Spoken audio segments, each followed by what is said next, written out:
إن الحمد لله وحده نحمده ونستعينه ونستغفره ونؤمن به ونتوكل عليه ونعوذ بالله من شرور أنفسنا ومن سيئات أعمالنا من يهده الله فلا مضل له ومن يضلل فلا هادي له وأشهد أن لا إله إلا الله وحده لا شريك له وأشهد أن محمدا عبده ورسوله أرسله بالهدى ودين الحق ليظهره على الدين كله وكفى بالله شهيدا رب اشرح لي صدري ويسر لي أمري واحلل عقدة من لساني يفقه قولي إن يريد إلا الإصلاح ما استطعت وما توفيقي إلا بالله عليه توكلت وإليه أنيب.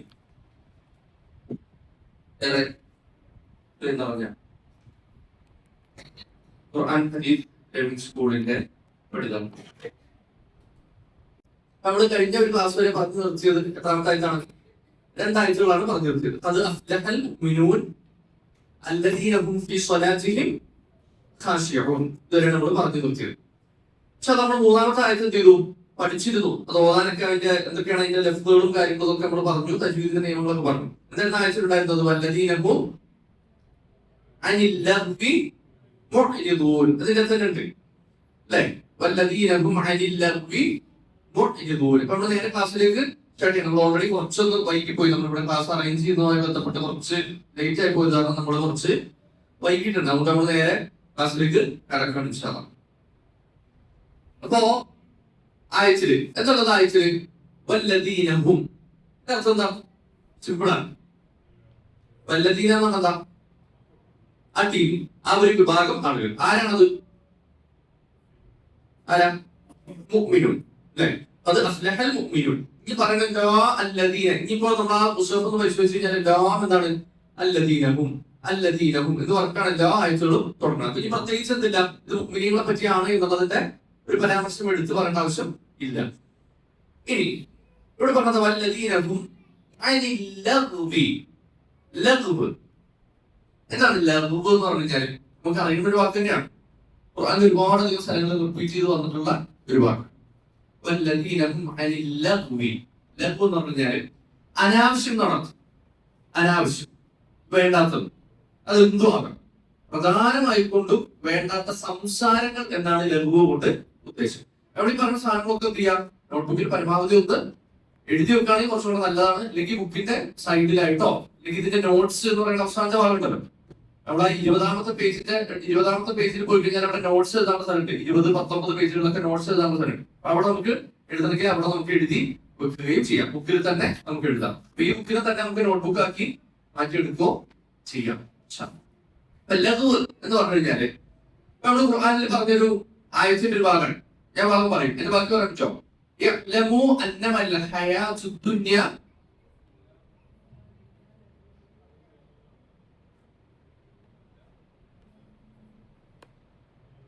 യഅ്ലമു അന്നമൽ ഹയാത്തുദ് ദുനിയ ലഹുൻ ലഅബുൻ വലഹുൻ. ഇതോടെ ഒരു ബന്ധമുണ്ടോ? ഒരു ബന്ധമില്ല. കാരണം വാക്ക് മാറിപ്പോവാതിരിക്കാൻ വേണ്ടി എടുത്തു പറഞ്ഞാണ്.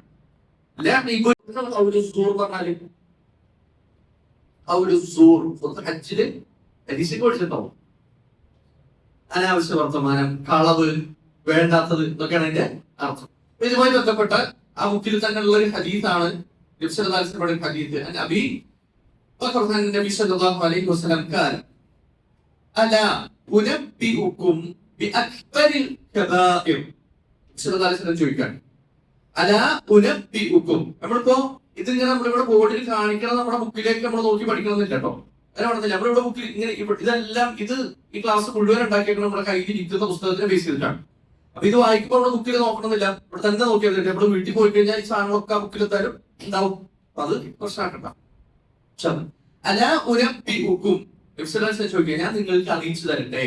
ഇതൊക്കെ യഥാർത്ഥത്തിൽ ഈ ആഴ്ചകൾ എന്നൊക്കെ പറഞ്ഞു കഴിഞ്ഞാല് നമ്മുടെ ജീവിതത്തിൽ നമ്മൾ പാലിക്കേണ്ട ചില മര്യാദകളെ സംബന്ധിച്ചാണ് ശരിക്കും ഈ ആഴ്ചകളൊക്കെ നമ്മൾ പഠിക്കണം അല്ലെ? അത് അഫ്ലഹൽ മുഅ്മിനൂൻ, ഈമാനിനെ സംബന്ധിച്ച് നമ്മൾ പറഞ്ഞു.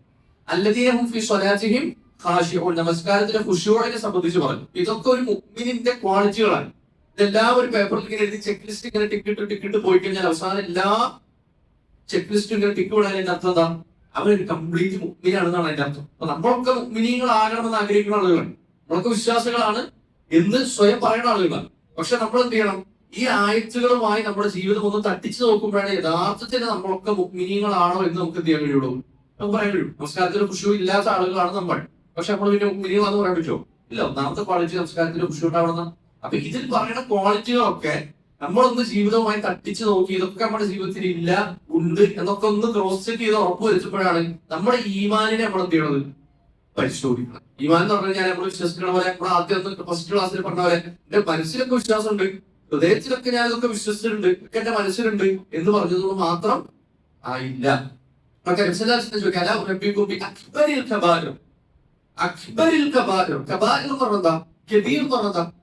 വലുത് അല്ലെ, അക്ബർ എന്ന് പറഞ്ഞാലോ ഏറ്റവും വലുത് അല്ലെ, ഫദ്ൽ എന്ന് പറഞ്ഞാൽ ശ്രേഷ്ഠത, അഫ്ളൽ എന്ന് പറഞ്ഞാൽ ഏറ്റവും ശ്രേഷ്ഠമായത്.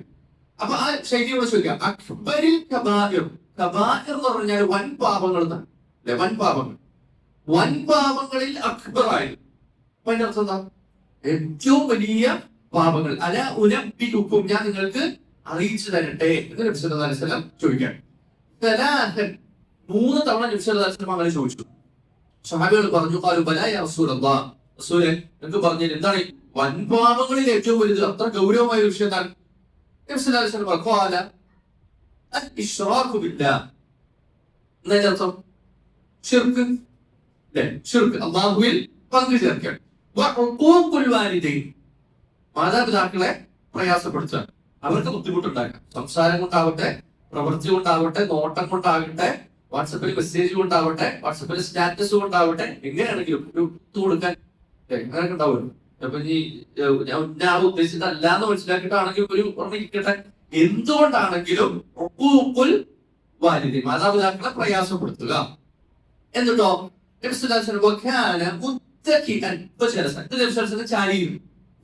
എന്നിട്ട് വീണ്ടും എഴുന്നേച്ചിരുന്നു പറഞ്ഞു, ഫഖാല അലാ വഖൗലു സൂർ വശഹാദതു അസ്സൂർ, അഥവാ അസ്സൂർ എന്ന് പറഞ്ഞാല് ബദാമിലുള്ള സംസാരം, അനാവശ്യമായ സംസാരം, കളവ്, ബാത്തിൽ, അങ്ങനെ ഒരുപാട് അർത്ഥങ്ങൾ ഉണ്ട് അതിലുണ്ട്. പക്ഷെ നമ്മൾ പറയും.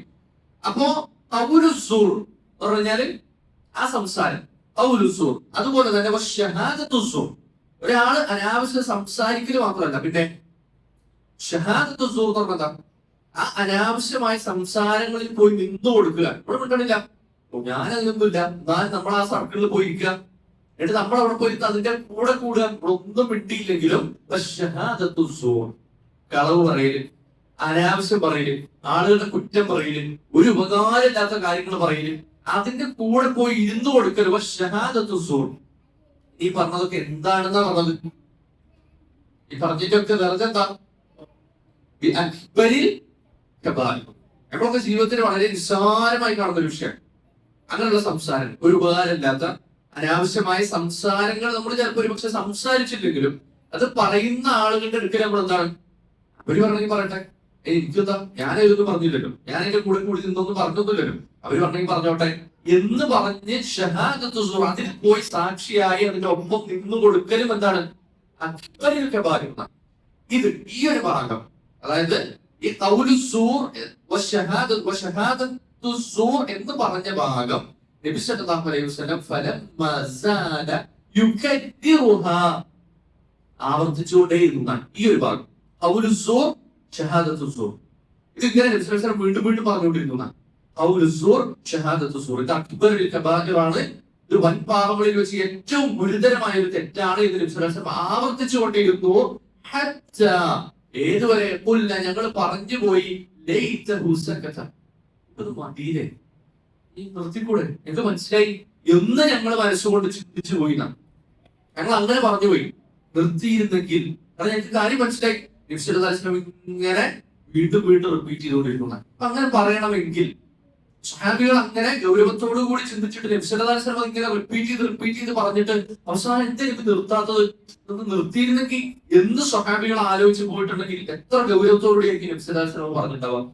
ഇനി ഇതൊന്നുമില്ലെങ്കിൽ നബി ഹദീസ് തുടങ്ങി എങ്ങനെ, അലാ ഉനബ്ബിഉക്കും ബിഅക്ബരിൽ കബാഇർ. നമ്മളൊക്കെ ജീവിതത്തിൽ ഒരുപാട് അധികം ലൈറ്റ് ആയിട്ട് എടുക്കുന്ന ഒരു വിഷയമാണെന്ത്, ഈ രൂപത്തിലുള്ള സംസാരം. ചിലപ്പോൾ നമുക്ക് സംസാരിക്കാനുള്ള ഫുട്ബോളിനെ പറ്റി, നമുക്ക് പ്രത്യേകിച്ച് ഉപകാരമൊന്നുമില്ല, ഒരു ഉപകാരം ഉണ്ടാവില്ല. പക്ഷെ മണിക്കൂറുകളോളം എന്ത് ചെയ്യും, അതിനെപ്പറ്റി ചർച്ച ചെയ്തു, അതിനെപ്പറ്റി ഒക്കെ പറഞ്ഞു പെടുത്തും ഒക്കെ നമ്മള് സമയങ്ങളിൽ.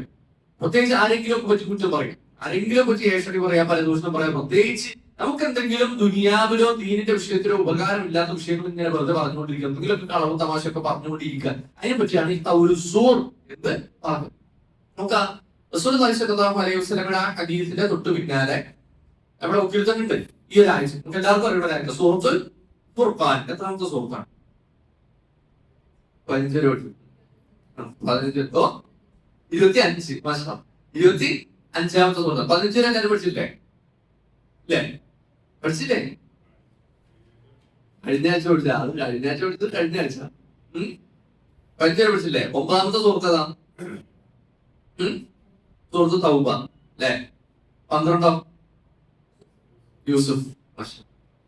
15 ഹിജ്ർ. 16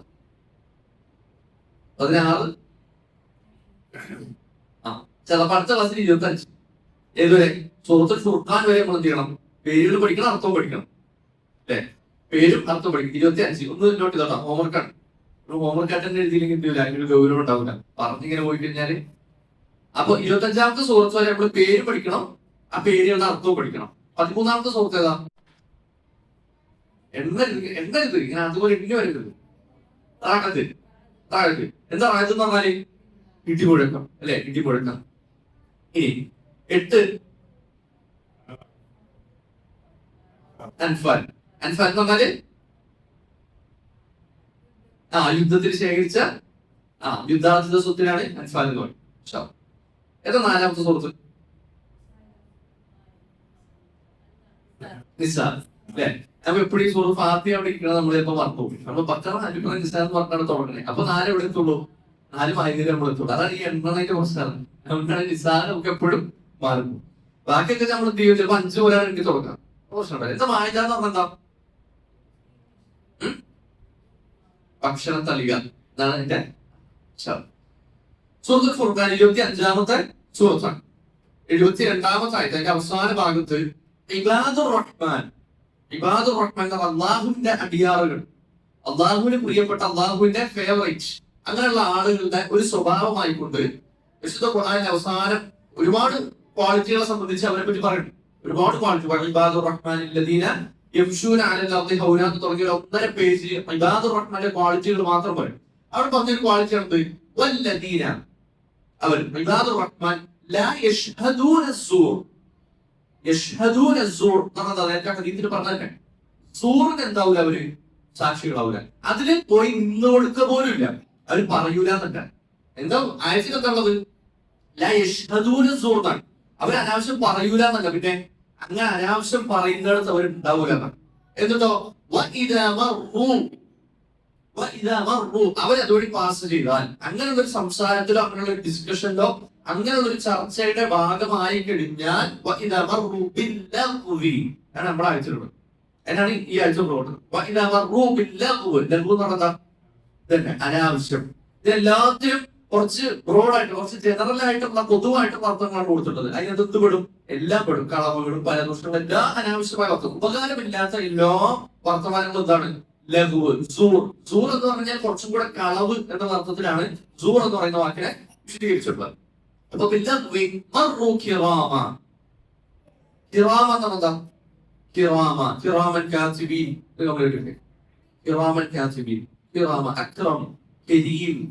മാന്യന്മാരായിക്കോട്ടെ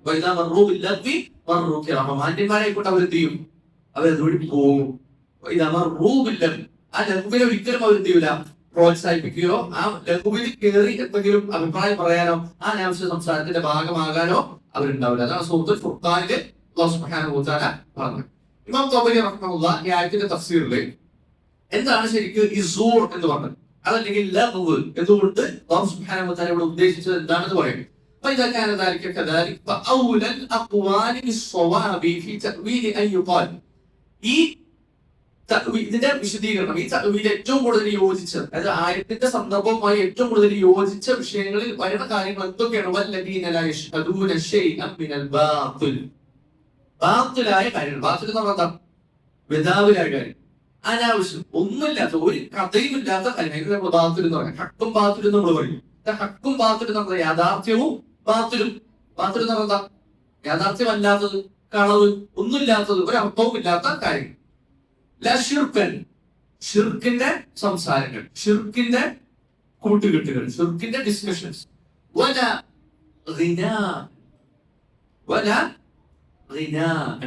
എന്താണ് നമ്മുടെ ബുക്കിൽ പ്രത്യേക ഒരു ടോപ്പിക്കായിട്ട് അതിന് ചർച്ചകൾ എടുത്തിട്ടുണ്ട്.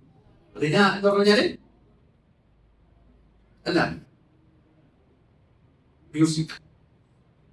മ്യൂസിക്കാണ് റിന എന്നതുകൊണ്ട് ഉദ്ദേശിച്ചത്. അപ്പൊ അതൊക്കെ എന്തിനു പെടുന്ന ലഘുവ്. അപ്പൊ അത് അങ്ങനെ ആ ലഘുവ് കേട്ട് കഴിഞ്ഞാൽ അങ്ങനെ ഒരു അവസരം വന്നാൽ എന്ത് ചെയ്യും? മൈൻഡ് ചെയ്യാതെ പോകുമെന്നാണ്. ആര്? മുഅ്മിനൂൻ അല്ലെങ്കിൽ ഇബാദുർ റഹ്മാനൊക്കെ ആ ഒരു നിലപാടാണ് എന്ത് എന്നോട് ചോദിക്കുന്നത്. അതാണ് റിനാഅൻ എന്ന് പറയുന്നത്, മ്യൂസിക്. ഈ വിഷയവുമായി ബന്ധപ്പെട്ട് തൊട്ടടുത്ത ഒരായത്ത് സൂറത്തുൽ ലുഖ്മാനിൽ എന്ത് ചെയ്യുന്നുണ്ട്? ആയത്തിന്റെ തഫ്സീറിൽ കൊണ്ടുവന്നിട്ടുണ്ട്. അതെന്താണത്? സൂറത്തുൽ ലുഖ്മാനിന്റെ 6-ാമത്തെ ആയത്ത്.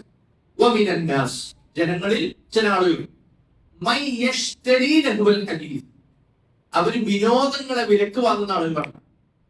ലഹ്വൽ ഹദീസ്, ലഹു എന്ന് പറഞ്ഞാല് കളി തമാശയൊക്കെ നമ്മളായിട്ട് പറഞ്ഞില്ലേ, അതിന്റെ ഹദീസുകളെ വിനോദ വർത്തമാനങ്ങളെ വിലക്ക് വാങ്ങുന്ന ആളുകൾ.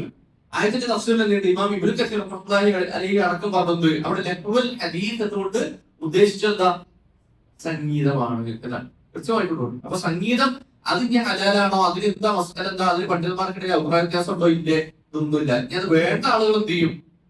അത് കേൾക്കണം, അത് ആസ്വദിക്കണം എന്ന ആഗ്രഹമുള്ള ആളുകൾ അതിന്റെ ഫത്വ അന്വേഷിച്ചത് എവിടെയെങ്കിലും എന്തെങ്കിലും ചാൻസ് ഉണ്ടോ, പറ്റുമോ, ഇല്ലേ, കേട്ടാൽ എന്താ പറ്റുക, ഇനി നരകത്തിലാണോ, ഹറാമാണോ, മക്രുഹാണോ, ഇതൊക്കെ അന്വേഷിച്ചിങ്ങനെ പോകും. കൃത്യമായിക്കൊണ്ട് പണ്ഡിതന്മാർ എന്ത് പറഞ്ഞു? വാദ്യോപകരണങ്ങൾ ഉപയോഗിച്ചുകൊണ്ടുള്ള സംഗീതം എന്ന് പറഞ്ഞാൽ പൂർണ്ണമായും തന്നെയാണ് ഹറാമാണ്. നമ്മളിങ്ങനെ വാട്സപ്പിൽ ഇങ്ങനെ ഞാനടക്കം നമ്മളെല്ലാവരും ഇങ്ങനെ വാട്സപ്പിലൊക്കെ തോട്ടി പോകുമ്പോ നമ്മൾ കാണുന്ന റീലിലൊക്കെ മ്യൂസിക് ഉണ്ടാവും. പക്ഷെ നമ്മൾ തമാശന്റെ വിചാരിച്ചതാണ്. ഞാൻ നിങ്ങളൊക്കെ ഗൗരവത്തോട് ചിന്തിക്കേണ്ട വിഷയമാണ്. നമ്മളിങ്ങനെ കാണും, തമാശയായിരിക്കും കാണാം, ഈ ബാക്ക്ഗ്രൗണ്ടിൽ എന്താ ഉള്ളത്? മ്യൂസിക് ആയിരിക്കും ഉണ്ടാവുക. പക്ഷെ നമ്മളെന്താ ചിന്തിക്കുക? ഞാൻ തമാശയല്ലേ കാണുള്ളൂ, ഞാനത് കേൾക്കണില്ലല്ലോ എന്നല്ല നമ്മൾ ചിന്തിക്കുക. ഞാനത് ആസ്വദിക്കണോ കേൾക്കണമെന്നില്ല. പക്ഷേ ഇബാദുർ റഹ്മാനാണെങ്കിൽ എന്ത് ചെയ്യും? അവരപ്പോ തന്നെ പാസ് ചെയ്ത് പോകുമെന്നാണ്. അപ്പൊ ആ ഒരു ഗൗരവം നമ്മൾ എന്ത് ചെയ്യണം?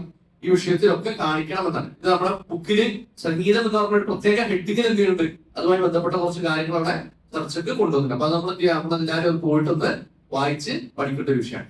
ഇവിടെ എന്തൊക്കെ കാര്യങ്ങളാണ് പറഞ്ഞത്? ഈ ലഘുവ് എന്ന് പറഞ്ഞ വിഷയത്തിൽ നമ്മുടെ പരീക്ഷയ്ക്ക് ഇങ്ങനെ ഒരു ചോദ്യം വരും കേട്ടോ. ഈ ലഘുവ് എന്ന് പറഞ്ഞതിൽ പെടാത്ത കാര്യങ്ങൾ എന്തൊക്കെയാണ് എന്ന് എന്ത് ചെയ്യും? ഒരു ക്വസ്റ്റ്യൻ ഒക്കെ വരും. അപ്പൊ നമ്മൾ ലഘുവ് എന്നുകൊണ്ട് ഉദ്ദേശിച്ചത് ഖൗലു സൂർ എന്നതുകൊണ്ട് ഉദ്ദേശിച്ചത് എന്താണെന്നുള്ളത് നമ്മുടെ ഓർമ്മയില് ഉണ്ടാകണം. അപ്പൊ എന്തൊക്കെ കാര്യങ്ങളാണ്? ലാ യശ്ഹദൂന ശൈഅൻ മിനൽ ബാത്തിൽ, ബാത്തിൽ, ശിർക്ക്, വലാ ഗിനാഅൻ വലാ കദിബൻ. കദിബ എന്ന് പറഞ്ഞാൽ കദ്ദാബ്, കളവ്, അല്ലെ, നുണ പറയുക. അതുപോലെ തന്നെ വലാ ഗൈറുഹു, അതുപോലെയുള്ള മറ്റു കാര്യം, അനാവശ്യമായ സംസാരങ്ങളും ഡിസ്കഷൻസും. വകുല്ലു മാ ലസിമ ഹുസ്നു സൂർ لأن الله عم في وصفه إياهم أنه لا يشهدون الزور. فالله سبحانه وتعالى لا يشهدون الزور എന്ന് പറഞ്ഞതുകൊണ്ട് ഉദ്ദേശിച്ചത് ഇന്ന കാര്യങ്ങൾ എല്ലാം പൊതുവായിക്കോട്ടെ, ആയിക്കോട്ടെ, എല്ലാ കാര്യങ്ങളെയും കൂടെ കൂട്ടിയാണത് ഒരു സൂർ എന്ന് പറയുന്നത്. ഈ ആയത്ത് യഥാർത്ഥത്തിൽ ഏതായത്തിന്റെ തഫ്സീറാണ്? ഇബാദുർ റഹ്മാൻ സൂറത്ത് ഫുർഖാനിലെ ആയത്തിന്റെ തഫ്സീറാണ്, സൂറത്ത് മുഅ്മിനൂന്റെ അല്ല. പക്ഷെ സൂറത്ത് മുഅ്മിനൂന്റെ തഫ്സീറിൽ എന്താ ഉള്ളത്? ഒരു സൂറിനെ സംബന്ധിച്ചാണ് തഫ്സീറുകളിലൊക്കെ സംസാരിച്ചത്. അപ്പൊ ഇത് രണ്ടിനെയും നമ്മൾ എന്ത് ചെയ്യാം? മാറ്റി ഒരുപോലെ കൂട്ടിച്ചേർത്ത് മനസ്സിലാക്കാം. ഇനി അങ്ങനെ ആ ഖൗലു സൂറിലോ അല്ലെങ്കിൽ ലഘുവിനെ സംബന്ധിച്ചോ ഒരു അവസരം വന്നു കഴിഞ്ഞാൽ മറൂ കിറാമെന്നല്ലോ, മാന്യന്മാരായിക്കൊണ്ട് എന്ത് ചെയ്യും? ഞാൻ ഇതില്ല, ഞാൻ ഇതിന്റെ ഭാഗത്താണ്. എന്റെ റബ്ബ് എന്നോട് വിരോധിച്ച കാര്യം, എന്റെ റബ്ബ് ഹറാമാണ് എന്ന് പറഞ്ഞ കാര്യം ഞാൻ അതിലില്ല എന്ന് അഭിമാനത്തോടു കൂടി പറഞ്ഞുകൊണ്ട് എന്ത് ചെയ്യും? അവൻ ആ ലഘുവിൽ നിന്ന് മാറി നിൽക്കും. അത് മാത്രമാണോ? അങ്ങനെ ഒരു ലഘുവ്, അങ്ങനെ ഒരു അനാവശ്യം, വേണ്ട തീരം കേൾക്കേണ്ട ഒരു അവസരം വന്നു കഴിഞ്ഞാൽ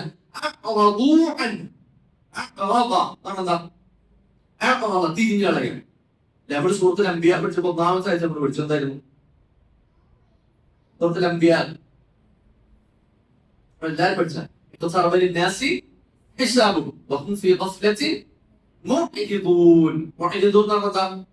തിരിഞ്ഞു കളയാണ്. എന്റെ ദിക്റിൽ നിന്ന് ആരെങ്കിലും തിരിഞ്ഞു കളഞ്ഞാൽ അവൻ തന്നെ ഇടുങ്ങിയ മഹീഷത്തായിരിക്കും, അവന്റെ റിസ്ക്, അവന്റെ ജീവിതം മുഴുവൻ ഇടുങ്ങിയതായിരിക്കുമെന്ന് പറയാം. അപ്പൊ തിരിഞ്ഞു കളയാൻ. അപ്പൊ അങ്ങനെ അങ്ങനെ ലഘുവ് കേൾക്കേണ്ട ഒരു അവസരം വന്നാൽ അവര് തിരിഞ്ഞു കളയും. മാത്രമല്ല അവര് പറയും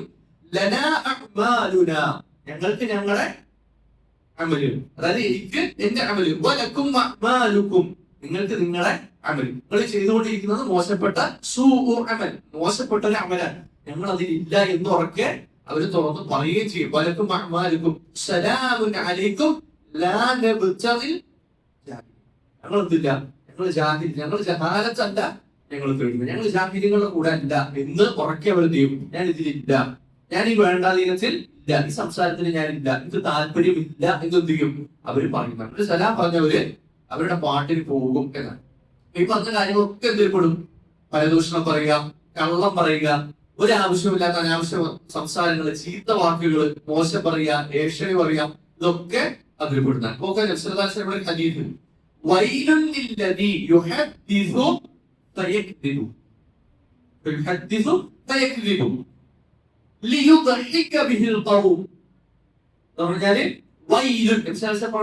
നാശം തന്നെ, അവർക്ക് നാശം. ആർക്ക്?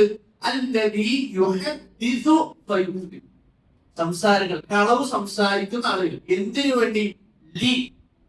ആവശ്യം എന്താ? അതിന്റെ ഉദ്ദേശം എന്താ? എന്ന് പറഞ്ഞാല് ചിരിപ്പിക്കാൻ, ആളുകളെ ചിരിപ്പിക്കാൻ വേണ്ടി കളവ് പറയുന്ന ആള്. ഇല്ലാത്ത സംഭവങ്ങളൊക്കെ ഉണ്ടാക്കി, ഞാൻ ഒരു സെക്കൻഡ് ഇരുന്നപ്പോഴേ ഇന്ന ആളെ കണ്ടിട്ട് ഇന്ന ആളെ വന്നിട്ട് ഇങ്ങനെ അങ്ങനെ ചോദിച്ചിട്ടുണ്ട്. ആളുകളെ ചിരിപ്പിക്കാൻ വേണ്ടി ഇല്ലാത്ത കഥകൾ മെനഞ്ഞുണ്ടാക്കി തമാശ പറയുന്ന ആളുകൾ. അവർക്ക് എന്താണ്? വൈലുൻ. എന്നിട്ടോ ഹദീസിന്റെ ബാക്കി വാർത്ത വൈലുൻ ലഹു, വൈലുൻ ലഹു. അപ്പൊ ഈ ഒറ്റ ഹദീസിൽ എത്ര തവണയാണ് അങ്ങനെയുള്ള ആളുകൾ ശപിച്ചത്? 3 തവണ ശപിക്കുകയാണ്. വൈലുൻ ലഹു, വൈലുൻ ലഹു. അവർക്ക് നാശം ഉണ്ടാവട്ടെ. നമ്മൾ എന്ത് സിമ്പിളായിട്ട് കാണുന്ന ഒരു കാര്യം അല്ലെ? ഒരാളെ ചിരിപ്പിക്കാൻ, ഒരാളെ സന്തോഷിപ്പിക്കാൻ വേണ്ടിയല്ലേ ഞാൻ പറഞ്ഞത് അല്ലെ? ആ കൂട്ടത്തിൽ ഒരാളെ സന്തോഷിപ്പിക്കാൻ, അല്ലെങ്കിൽ കുറച്ച് ആളുകളെ ചിരിപ്പിക്കാൻ വേണ്ടി ഒരു തമാശ വന്നാലേ ഇല്ലാത്ത കാര്യമാണ് പറഞ്ഞത്. ഒരാളെ പറ്റിയുള്ള കാര്യമല്ല പറഞ്ഞത്, ആരെയും കുറ്റമൊന്നും അല്ല പറഞ്ഞത്. അതുപോലും എന്താണ് ഗൗരവ വിഷയമാണ്. അപ്പൊ ഖൗലു സൂർ, അനാവശ്യം പറയുക, വേണ്ടാതീനം പറയുക.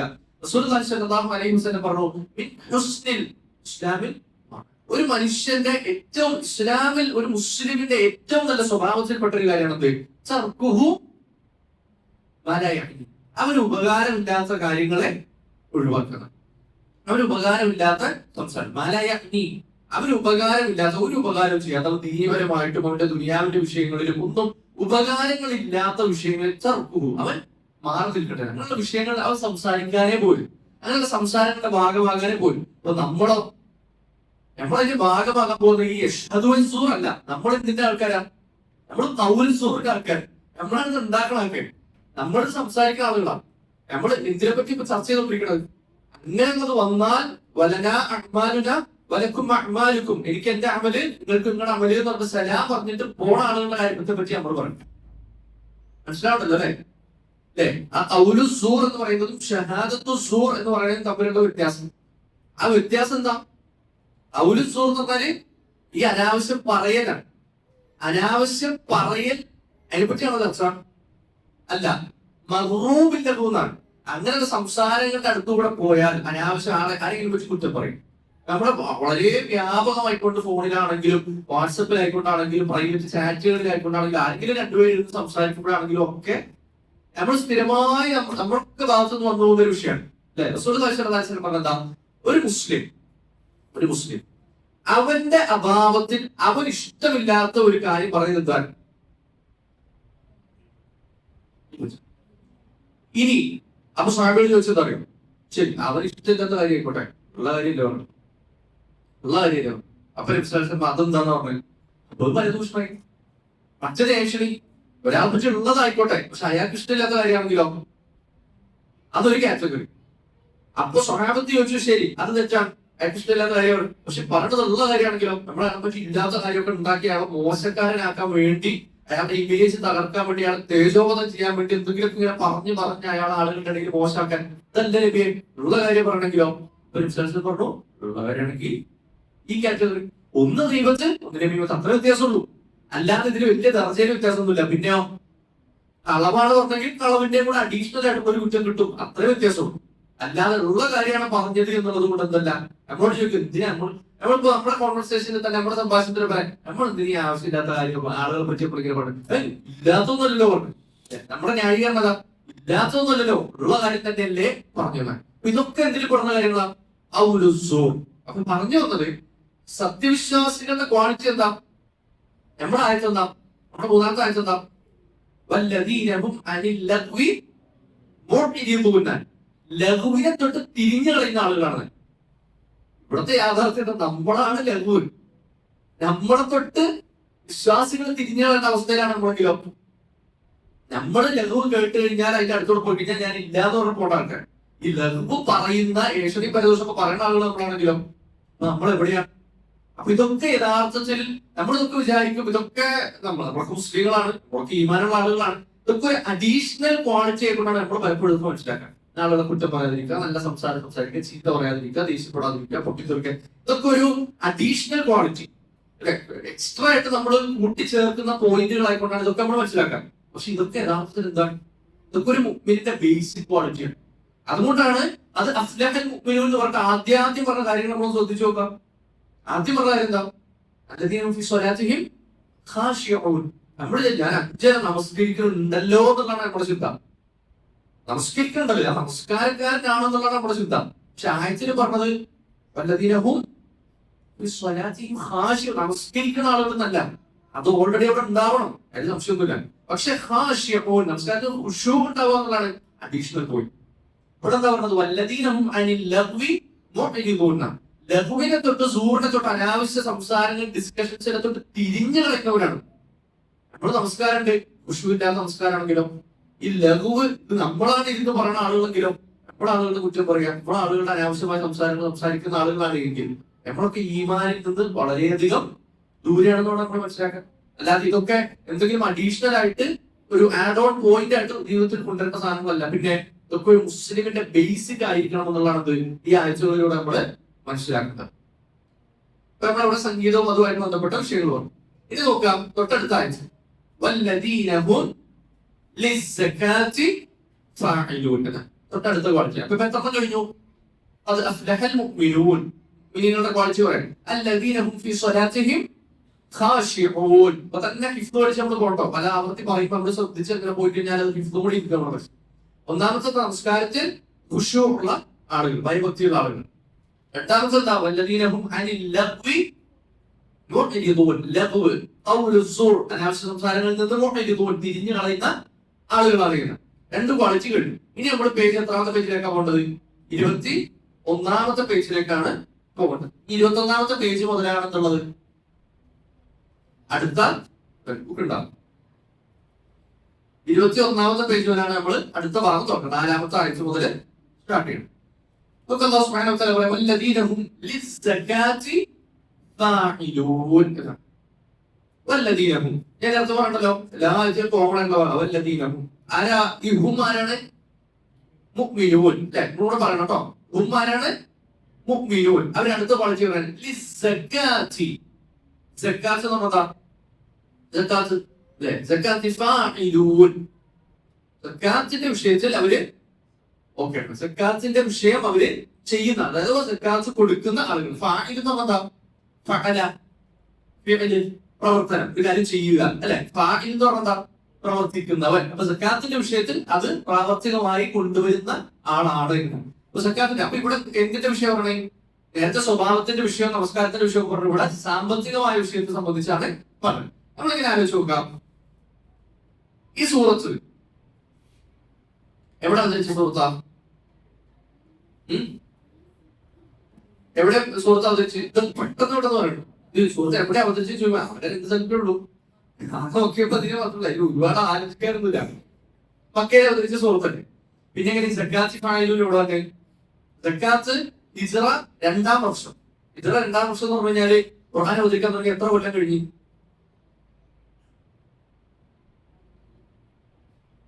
15 കൊല്ലം അല്ലേ? 13 കൊല്ലം കാലം എവിടെ? മക്കയിലാണ്. പിന്നെ ഹിജ്റ പോകണം. 13ാമത്തെ കൊല്ലം മക്കയിലേക്ക് ഹിജ്റ പോയി, മദീനയിലേക്ക് ഹിജ്റ പോയി. പിന്നെ അവിടെ 2 കൊല്ലം. ആ 2ാമത്തെ കൊല്ലാണ് എന്ത്? സക്കാത്ത് നിർബന്ധമാക്കി. പിന്നെ എങ്ങനെ മക്കയിൽ അവതരിച്ച് ഈ സൂറത്തില് വല്ലദീനഹും ലിസ്സകാത്തി ഫാഇലൂൻ എന്ന് വന്നത്? അതിനെ സംബന്ധിച്ച് ഇബ്നു കസീർ റഹ്മത്തുള്ളാഹി അലൈഹി ചെറിയൊരു വിശദീകരണം നൽകുന്നു. ഞാൻ പറയാം, അധികം ആളുകളും ഇത് സക്കാത്ത് എന്നുകൊണ്ട് ഉദ്ദേശിച്ചത് എന്ത് തന്നെയാണ്? സമ്പത്തിന്റെ സക്കാത്തിനെ പറ്റി തന്നെയാണ് എന്നാണ് പ്രബലമായ അഭിപ്രായം. എല്ലാ മുഫസ്സിറുകളും അത് തന്നെ പറഞ്ഞത്. ഇത് ആയത്ത് എന്താണ്? മക്കയിൽ അവതരിച്ച ആയത്ത് തന്നെയാണ്.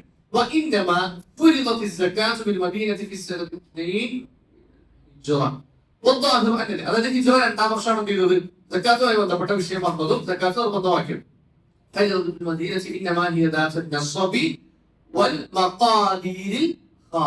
ഇതാണ് നമ്മളോട് മനസ്സിലാക്കേണ്ട പോയിന്റ്. അതായത് നമ്മൾ സക്കാത്ത് എപ്പോഴാണ് കൊടുക്കേണ്ടതെന്ന് പറയാ? സാധാരണ ഒരു പോയിന്റ് എത്തപ്പെടാം. ആ പോയിന്റ് എന്താ പറയാ? നിസ്വാബ് അല്ലെ? ആ നിസ്വാബിന്റെ വിഷയവും കൃത്യമായ ഓരോ കാര്യങ്ങളുടെ സക്കാത്ത്, കച്ചവടത്തിന്റെ സക്കാത്ത്, സ്വർണത്തിന്റെ സക്കാത്ത്, വെള്ളിയുടെ സക്കാത്ത്, കറൻസിയുടെ സക്കാത്ത്, സ്ഥലത്തിന്റെ സക്കാത്ത്, അതിന്റെ സക്കാത്ത്, പ്രോപ്പർട്ടി, ഇങ്ങനെ വ്യത്യസ്തമായിട്ടുള്ള ഓരോ സാധനത്തിനും മക്കാദീർ എന്ന് പറയില്ലേ, കണക്ക്. ആ കണക്ക് വെച്ചിട്ടുള്ള കൃത്യമായ കാര്യങ്ങളൊക്കെ മദീനയിലാണ് എന്ത് ചെയ്തത്? പറഞ്ഞിട്ടുള്ളത്. അതായത് മക്കത്ത് വെച്ച് എന്ത് കൺസെപ്റ്റ് ഉണ്ട്? ഇസ്ലാമിന്റെ ആദ്യ കാലം പോലെ സക്കാത്ത് എന്ന് പറയുന്ന ഒരു ആശയം അപ്പോഴുണ്ട്. സക്കാത്ത് എന്ന വാക്കിന്റെ അർത്ഥം എന്താ? സക്കാത്ത് ശുദ്ധീകരിക്കാൻ. സക്കാത്ത് പറഞ്ഞാല് ശുദ്ധീകരിക്കണം. ഖുർആനിലൊരു ആയത്ത് അത് അഫ്ലഹ മൻ തസക്ക എന്നാണ്.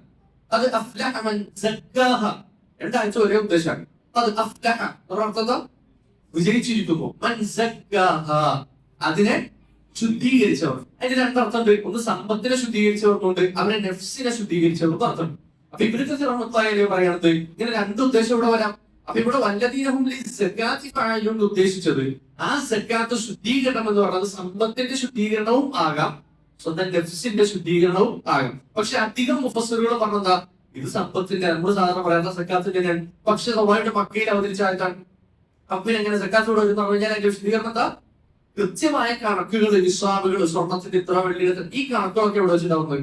മദീനയിൽ വെച്ചിട്ടാണ് അതിന്റെ കൃത്യമായ സുഹൃത്തുക്കളൊക്കെ പറഞ്ഞു. അതല്ലാതെ തന്നെ ഒരാളുടെ സമ്പത്തിനെ ശുദ്ധീകരിക്കാൻ അയാളുടെ സമ്പത്തിന്റെ ഒരു വിഹിതം പാവപ്പെട്ടവർക്ക്, അർഹരായവർക്ക് കൊടുക്കുക, അത് അവരുടെ അവകാശമാണ് എന്ന ഒരു കൺസെപ്റ്റ് എവിടെ പോലെ ഉണ്ട്? മക്കത്തുള്ള ആ കാലഘട്ടം മുതലേ എന്തുണ്ട്? സമ്പത്ത് ശുദ്ധീകരിക്കാന്ന് പറഞ്ഞാൽ സമ്പത്തിന്റെ ഒരു വിഹിതം പാവപ്പെട്ടവർക്ക് അവകാശപ്പെട്ടതാണ്, ആ അവകാശം കൊടുക്കുക എന്ന ഒരു ആശയം, എന്ന ഒരു കൺസെപ്റ്റ് എവിടെ പോലെ ഉണ്ട്? മക്കി കാലഘട്ടം മുതലേ ഉണ്ട്. അതുകൊണ്ടാണ് ഈ ആഴ്ചയിൽ ഇങ്ങനെ വരാൻ കാരണം എന്ത് ചെയ്യുന്നുണ്ട് പറയുന്നുണ്ട്. അതിന് വേറൊരു കാരണം കൂടെ അദ്ദേഹം എടുത്ത് പറയുന്നത്, സൂറത്തുൽ അൻആമിൽ പറഞ്ഞതുപോലെ. എത്രാമത്തെ സൂറത്താ?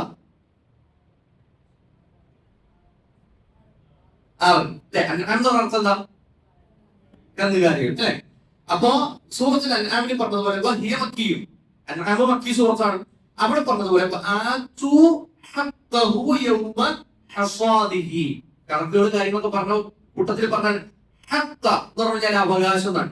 പാവപ്പെട്ട ആളുകളുടെ അവകാശമായ സക്കാത്തിനെ കൊടുക്കുന്ന, കൃത്യമായ കണക്കുകളുടെ അടിസ്ഥാനത്തിൽ കൊടുക്കുന്ന ആളുകളെ സംബന്ധിച്ച് സൂറത്തുൽ അൻആമിൽ ഒരു പരാമർശമുണ്ട്. സൂറത്തുൽ അൻആം പൂർണ്ണമായി എവിടെ അവതരിച്ചാണ്? മക്കയിൽ അവതരിച്ചാണ്. അപ്പൊ ആ ഒരു ആശയം എന്താശയം? അവരുടെ സമ്പത്തിന്റെ കണക്കൊക്കെ നോക്കി അതിനെ ശുദ്ധീകരിക്കാൻ അതിന്റെ ഒരു വിഹിതം പാവപ്പെട്ടവർക്ക് കൊടുക്കുക എന്നുള്ള ആശയം മക്കയിൽ മുതലേ ഉണ്ട് എന്ന് സൂറത്തുൽ അൻആമിലും എന്ത് ചെയ്തിട്ടുണ്ട്? പ്രസ്താവിച്ചിട്ടുണ്ട്. അതുകൊണ്ട് പ്രത്യേകം എന്ത് ചെയ്യേണ്ട ആവശ്യമില്ല. ഈ സക്കാത്തിന്റെ വിഷയം പറഞ്ഞതുകൊണ്ട് സൂറത്ത് മദനി സൂറത്താണോ മക്കി സൂറത്താണോ എന്നുള്ള ആശയക്കുഴപ്പമൊന്നും അവിടെ ആവശ്യമില്ല എന്നുള്ളതാണ്. ഇനി സക്കാത്തുമായി ബന്ധപ്പെട്ട ഏതാനും കുറച്ച് കാര്യങ്ങൾ എന്തുണ്ട് നമ്മുടെ ബുക്കില് ഈ വിഷയത്തിൽ എടുത്ത് പറയുന്നു. നോക്കാം. അതാണ് നമ്മുടെ ആയത്ത്. സൂറത്ത് ദാരിയാത്ത് 51-ാമത്തെ സൂറത്താണ്. അവിടെ പറഞ്ഞത് അവരുടെ സമ്പത്തിൽ, വിശ്വാസികളായ ആളുകളുടെ സമ്പത്തിൽ ഹഖ്കുൻ എന്ന് പറഞ്ഞാ ബാധ്യത എന്നാണോ അവകാശം എന്നാണോ? ഇവിടെ അവകാശമാണ്. അവകാശം ആർക്ക് അവകാശം എന്താ?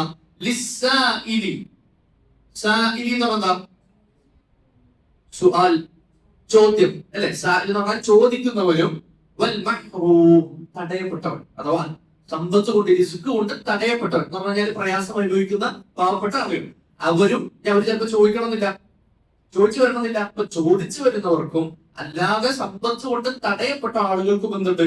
വിശ്വാസികളുടെ സമ്പത്തിൽ നിന്നൊരു ഹക്ക്, അവരുടെ അവകാശം, ഔദാര്യമല്ല. പിന്നെ ഒരു അവകാശമുണ്ട് എന്ന് അല്ലാഹു സുബ്ഹാനഹു വ തആല എടുത്തു പറയും. നമ്മൾ മനസ്സിലാക്കേണ്ടത് എത്ര വിഭാഗം ആളുകളുണ്ട് സക്കാത്തിന് അർഹരായിട്ട്? 8 വിഭാഗം ആളുണ്ട്. നമ്മൾ സൂറത്തുൽ ഹജ്ജിൽ എന്ത് ചെയ്തിട്ടുണ്ട്? അത് പക്ഷേ ഒരു ചോദ്യം വന്നിരുന്നു അല്ലെ, എത്ര വിഭാഗം, 8 ആണോ 7 ആണോ എന്നുള്ളൊരു ചോദ്യം വന്നു. സൂറത്തുൽ ഹജ്ജ് ഹജ്ജിനെ നമ്മൾ പഠിച്ചു. സൂറത്തുൽ തൗബയിലെ 60ാമത്തെ ആയത്ത്, സൂറത്തുൽ തൗബയിലെ 60ാമത്തെ ആയത്തിലാണ് സക്കാത്തിന്റെ 8 വിഭാഗം ആളുകളെ സംബന്ധിച്ച് എന്ത് ചെയ്യണം പറയും. സക്കാത്തിന് എത്ര വിഭാഗം ആളുകളുടെ നമ്മൾ അറിഞ്ഞിരിക്കേണ്ട വിഷയമാണ്. കാരണം ഇസ്ലാം കാര്യങ്ങളിൽപ്പെട്ടതാണ് സക്കാത്ത്. ഇസ്ലാം കാര്യങ്ങളാണ്, ഈമാൻ കാര്യങ്ങളിലാണ് അല്ലെ. അപ്പൊ സക്കാത്തുമായി ബന്ധപ്പെട്ട വിഷയം പറയുമ്പോൾ സ്വാഭാവികമായിട്ടും സക്കാത്തിന്റെ അർഹരാരാണ് എന്നും നമ്മൾ സക്കാത്ത് കൊടുക്കേണ്ട ആളുകളാണോ എന്നും സക്കാത്ത് കിട്ടേണ്ട ആളുകൾക്കാണോ കിട്ടേണ്ടത് ഇതിനെ പറ്റിയിട്ടുള്ള ഒരു ധാരണ, ബേസിക് ആയ ഐഡിയ ആർക്ക് ഉണ്ടാവണം? ഒരു മുസ്ലിം എന്ന നിലക്ക് നിർബന്ധമായിട്ട് നമുക്ക് ഉണ്ടാവേണ്ട വിഷയം. കാരണം ഇസ്ലാം കാര്യങ്ങളിൽ പെട്ടതാണ് സക്കാത്ത്. ആ സക്കാത്തിനെ സംബന്ധിച്ച് അതിന്റെ അവകാശികളൊക്കെ സംബന്ധിച്ച് അറിഞ്ഞിരിക്കുന്നതാണ് ഒരു വാജിബായ ഇൽമാണ്. നമ്മൾ സക്കാത്ത് കൊടുക്കേണ്ട ആളുകളാണെങ്കിൽ ഇത് കിട്ടേണ്ട ആളുകൾ ആരാണെന്നുള്ളത് നമ്മൾ അറിഞ്ഞിരിക്കട്ടെ. കാരണം സക്കാത്ത് അവരുടെ അവകാശമാണ്, നമ്മൾ കൊടുക്കണമല്ല. നമ്മളിങ്ങനെ എവിടെയെങ്കിലും കൊടുത്ത് ഏൽപ്പിച്ച് പിന്നെ അവിടെ നിന്ന് ഇങ്ങനെ പോകുന്ന സാധനം അല്ല സക്കാത്ത്. പിന്നെ അത് കൃത്യമായ ആളുകളിൽ എത്തണുണ്ട് എന്ന് നമ്മൾ എന്ത് ചെയ്യണം? ഉറപ്പ് വരുത്തേണ്ട വിഷയം. അപ്പൊ അതുകൊണ്ട് അതിന്റെ അവകാശികളെ സംബന്ധിച്ച് എന്തുണ്ട് നമ്മുടെ ബുക്കിൽ കുറച്ച് ഡീപ്പായിക്കൊണ്ട് എന്തുണ്ട് പറയുന്നുണ്ട്. അല്ലാഹു സുബ്ഹാനഹു വ തആല ആയത്തില് അപ്പൊ കാര്യം നമുക്ക് ഓടിച്ച് പോകാം. 1-2 കാര്യങ്ങൾ മാത്രമേ എടുത്തു പറയേണ്ടത്, അത് മാത്രം ഒന്ന് എടുത്തു പറഞ്ഞു. ഇന്ന സദഖാത്തു, അപ്പൊ സക്കാത്തിന്റെ വിഷയം പറയാം. ലിൽ ഫുഖറാ, ഒന്നാമതായി പറഞ്ഞത് ഫുഖറാ എന്ന് പറഞ്ഞാല് ഫക്കീറിന്റെ ജമാൻ. ഫക്കീർ എന്ന് പറഞ്ഞാൽ എന്താ? ദരിദ്രൻ, പാവപ്പെട്ട. ഫക്കീർ നമുക്ക് അറിയാൻ. വൽ മസാകീൻ, മിസ്കീന്റെ ജമാൻ. മിസ്കീനും ഫക്കീറും. മിസ്കീനും ഫക്കീറും തമ്മിലുള്ള വ്യത്യാസം എന്താണ് നമ്മളൊന്ന് അറിഞ്ഞിരിക്കേണ്ടതാണ്. കാരണം പലപ്പോഴും നമ്മളൊരു മൊത്തത്തിലുള്ള ഒരു ജനറൽ കാറ്റഗറി ആയിട്ട് പരിഗണിക്കും. പാവപ്പെട്ടവൻ, ദരിദ്രൻ എന്ന് പറഞ്ഞുകൊണ്ട് നമ്മൾ എന്ത് ചെയ്യും? പൊതുവെ ആളുകളെ, സമ്പത്തില്ലാത്ത ആളുകളെ ഒറ്റ കാറ്റഗറിയിലേക്ക് നമ്മൾ കൊണ്ടുവരും. അങ്ങനെ ചെയ്യാൻ പാടില്ല. പിന്നെ ആ കാറ്റഗറിയിൽ ആരുണ്ടാവും? ഫക്കീറും ഉണ്ടാവും, മിസ്കീനും ഉണ്ടാവും.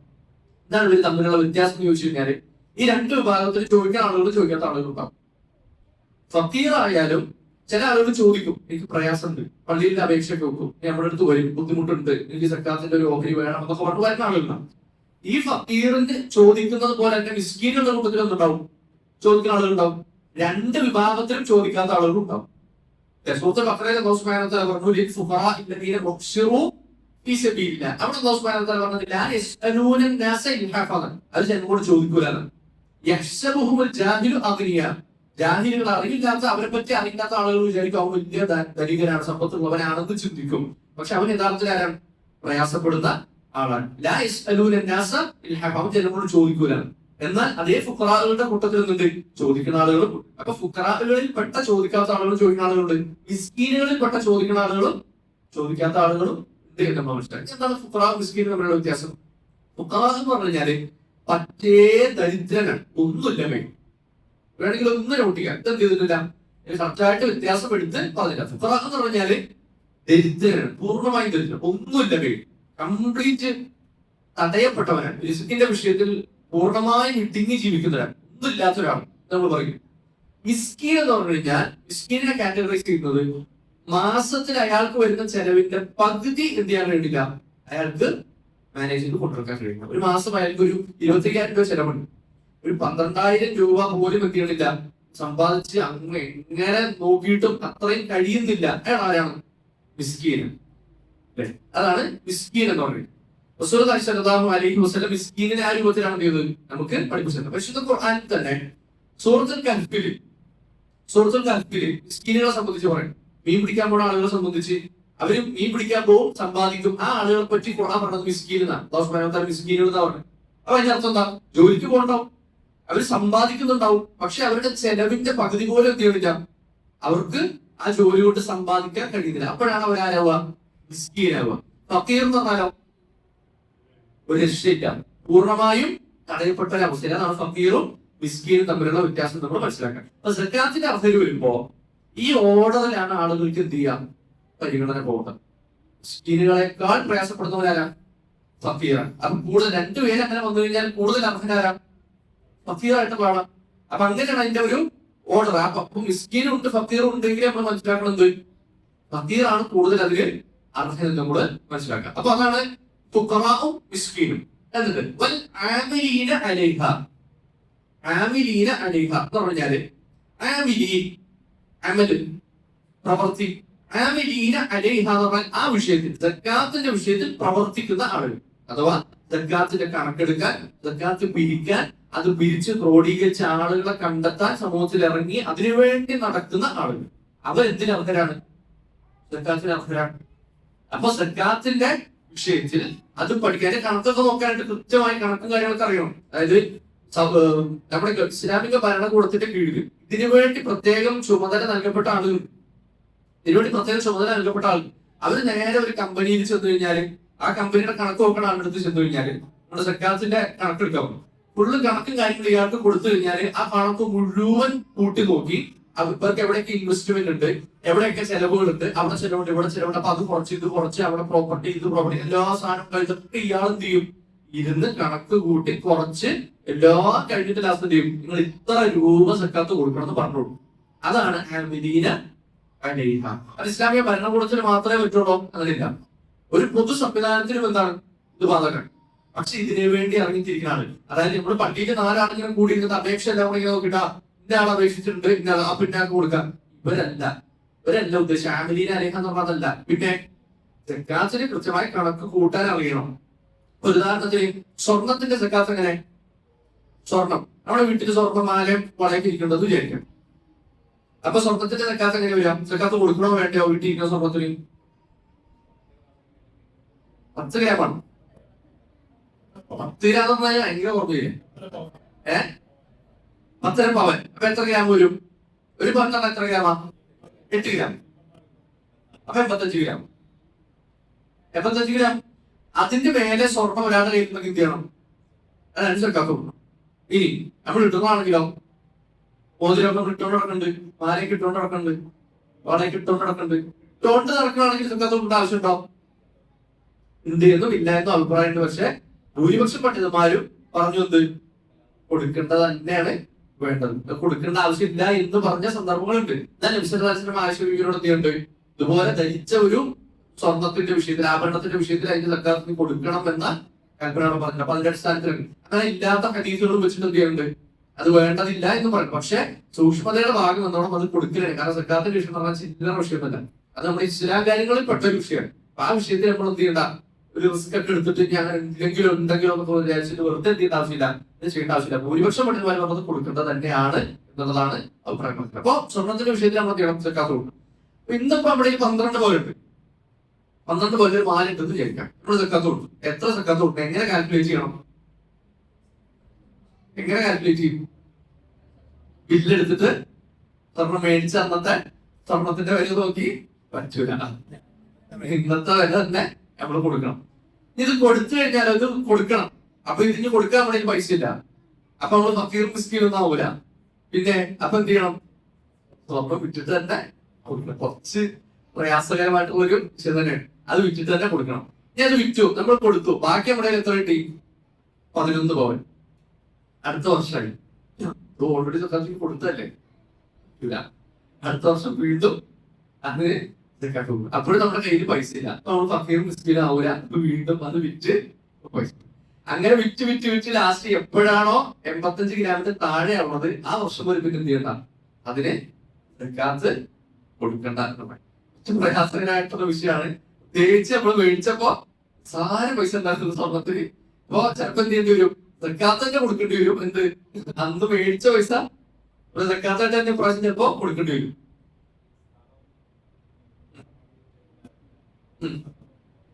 സക്കാത്തുണ്ട്. അതായത് നമ്മൾ സക്കാത്തിനെ മനസ്സിലാക്കേണ്ടത് എങ്ങനെയാണ്? നമുക്ക് ക്രയവിക്രയം ചെയ്യാൻ, അതായത് നമ്മുടെ ഓണർഷിപ്പ് നമുക്ക് എന്തൊക്കെ ഉണ്ടാവും അതിനൊരു സക്കാത്ത് ആണ് നമ്മൾ മനസ്സിലാക്കുന്നത്. നമ്മുടെ ഓണർഷിപ്പിൽ എന്തൊക്കെ ഇതിൽ നിന്ന് മാറ്റിയിട്ടുള്ള ചില സാധനങ്ങൾ. ഒരു ഉദാഹരണത്തിന് ഇപ്പൊ സ്വർണത്തിന്റെ വിഷയം പറഞ്ഞപ്പോൾ ഡയമണ്ടിന് എന്തില്ല? പ്രഷ്യസ് സ്റ്റോൺസിന് സക്കാത്തില്ല. പ്രഷ്യസ് സ്റ്റോൺസിന് സക്കാത്തില്ല. അതായത് നമ്മുടെ അതിലൊരു മാല, ഒരു ഡയമണ്ടിന്റെ മാലയുണ്ട്. ഈ ഡയമണ്ടിന്റെ മാലക്ക് മൊത്തം 85,000 രൂപ. 85,000 രൂപ മൊത്തം. ആ മാലയ്ക്ക് മൊത്തം 85,000 രൂപ ആണെന്ന് വിചാരിക്കും. അതിൽ ഡയമണ്ടിന് ഒരു വാല്യൂ ഉണ്ടാവുമല്ലോ, ആ സ്റ്റോണിന് ഒരു വാല്യൂ ഉണ്ടല്ലോ. നമ്മൾ അവിടെ കൊടുത്താൽ തിരിച്ചു കൊടുക്കുമ്പോൾ നമ്മൾ അതിന്റെ സ്റ്റോണിന്റെ വാല്യൂ നമ്മൾ മേടിക്കുമ്പോൾ ചിലപ്പോ ഇതെല്ലാം കൂടെ കൂട്ടി നമ്മൾ നോക്കണമെന്നില്ല. പക്ഷെ കൊടുക്കുമ്പോൾ കറക്റ്റ് അറിയാൻ പറ്റും. ഡയമണ്ടിന്റെ വാല്യൂ എത്ര, അത് കുറച്ചിട്ട് ബാക്കി അതിന്റെ സ്വർണം എത്രയാണ് നമ്മൾ നോക്കൂലേ? എത്ര പവനിട്ട് നോക്കില്ല. മാല മൊത്തം ഡയമണ്ട് അല്ലല്ലോ, സ്വർണത്തിന്റെ ഇത് ആ ഫ്രെയിം വർക്കിലാണ് ഡയമണ്ട് സ്റ്റോൺ വരും. ആ ഡയമണ്ടിന്റെ കുറച്ചിട്ട് ബാക്കി മാല സ്വർണ്ണല്ലേ, അത് എത്ര പവനിട്ട് നോക്കും. അത് 10 പോയിന്റ് കൂടുതലുണ്ടെങ്കിൽ, 85 ഗ്രാമിൽ കൂടുതലുണ്ടെങ്കിൽ അതിന് സർക്കാർ കൊടുക്കുക. ഇല്ലെങ്കിൽ ആ ഡയമണ്ടിൽ എന്ത് ചെയ്യണ്ട, ഈ 10 ലക്ഷം രൂപയുടെ ഡയമണ്ട് സ്റ്റോണിന്റെ സാധനം ഉണ്ടെന്ന് പറഞ്ഞാൽ അതിന് സർക്കാർ ഇല്ല. അതാണ് നിയമം. അപ്പൊ ചില പ്രഷ്യസ് ആയിട്ടുള്ള സ്റ്റോൺസിന് എന്തില്ല, അപ്പൊ ഈ മരതകം അതുള്ള സാധനത്തിലൊന്നും എന്തില്ല, ഡയമണ്ട് സാധനങ്ങൾക്ക് സർക്കാർ ഇല്ല. അപ്പൊ നമ്മൾ എന്താ ഉണ്ടായി കയ്യിലിരിക്കണമൊക്കെ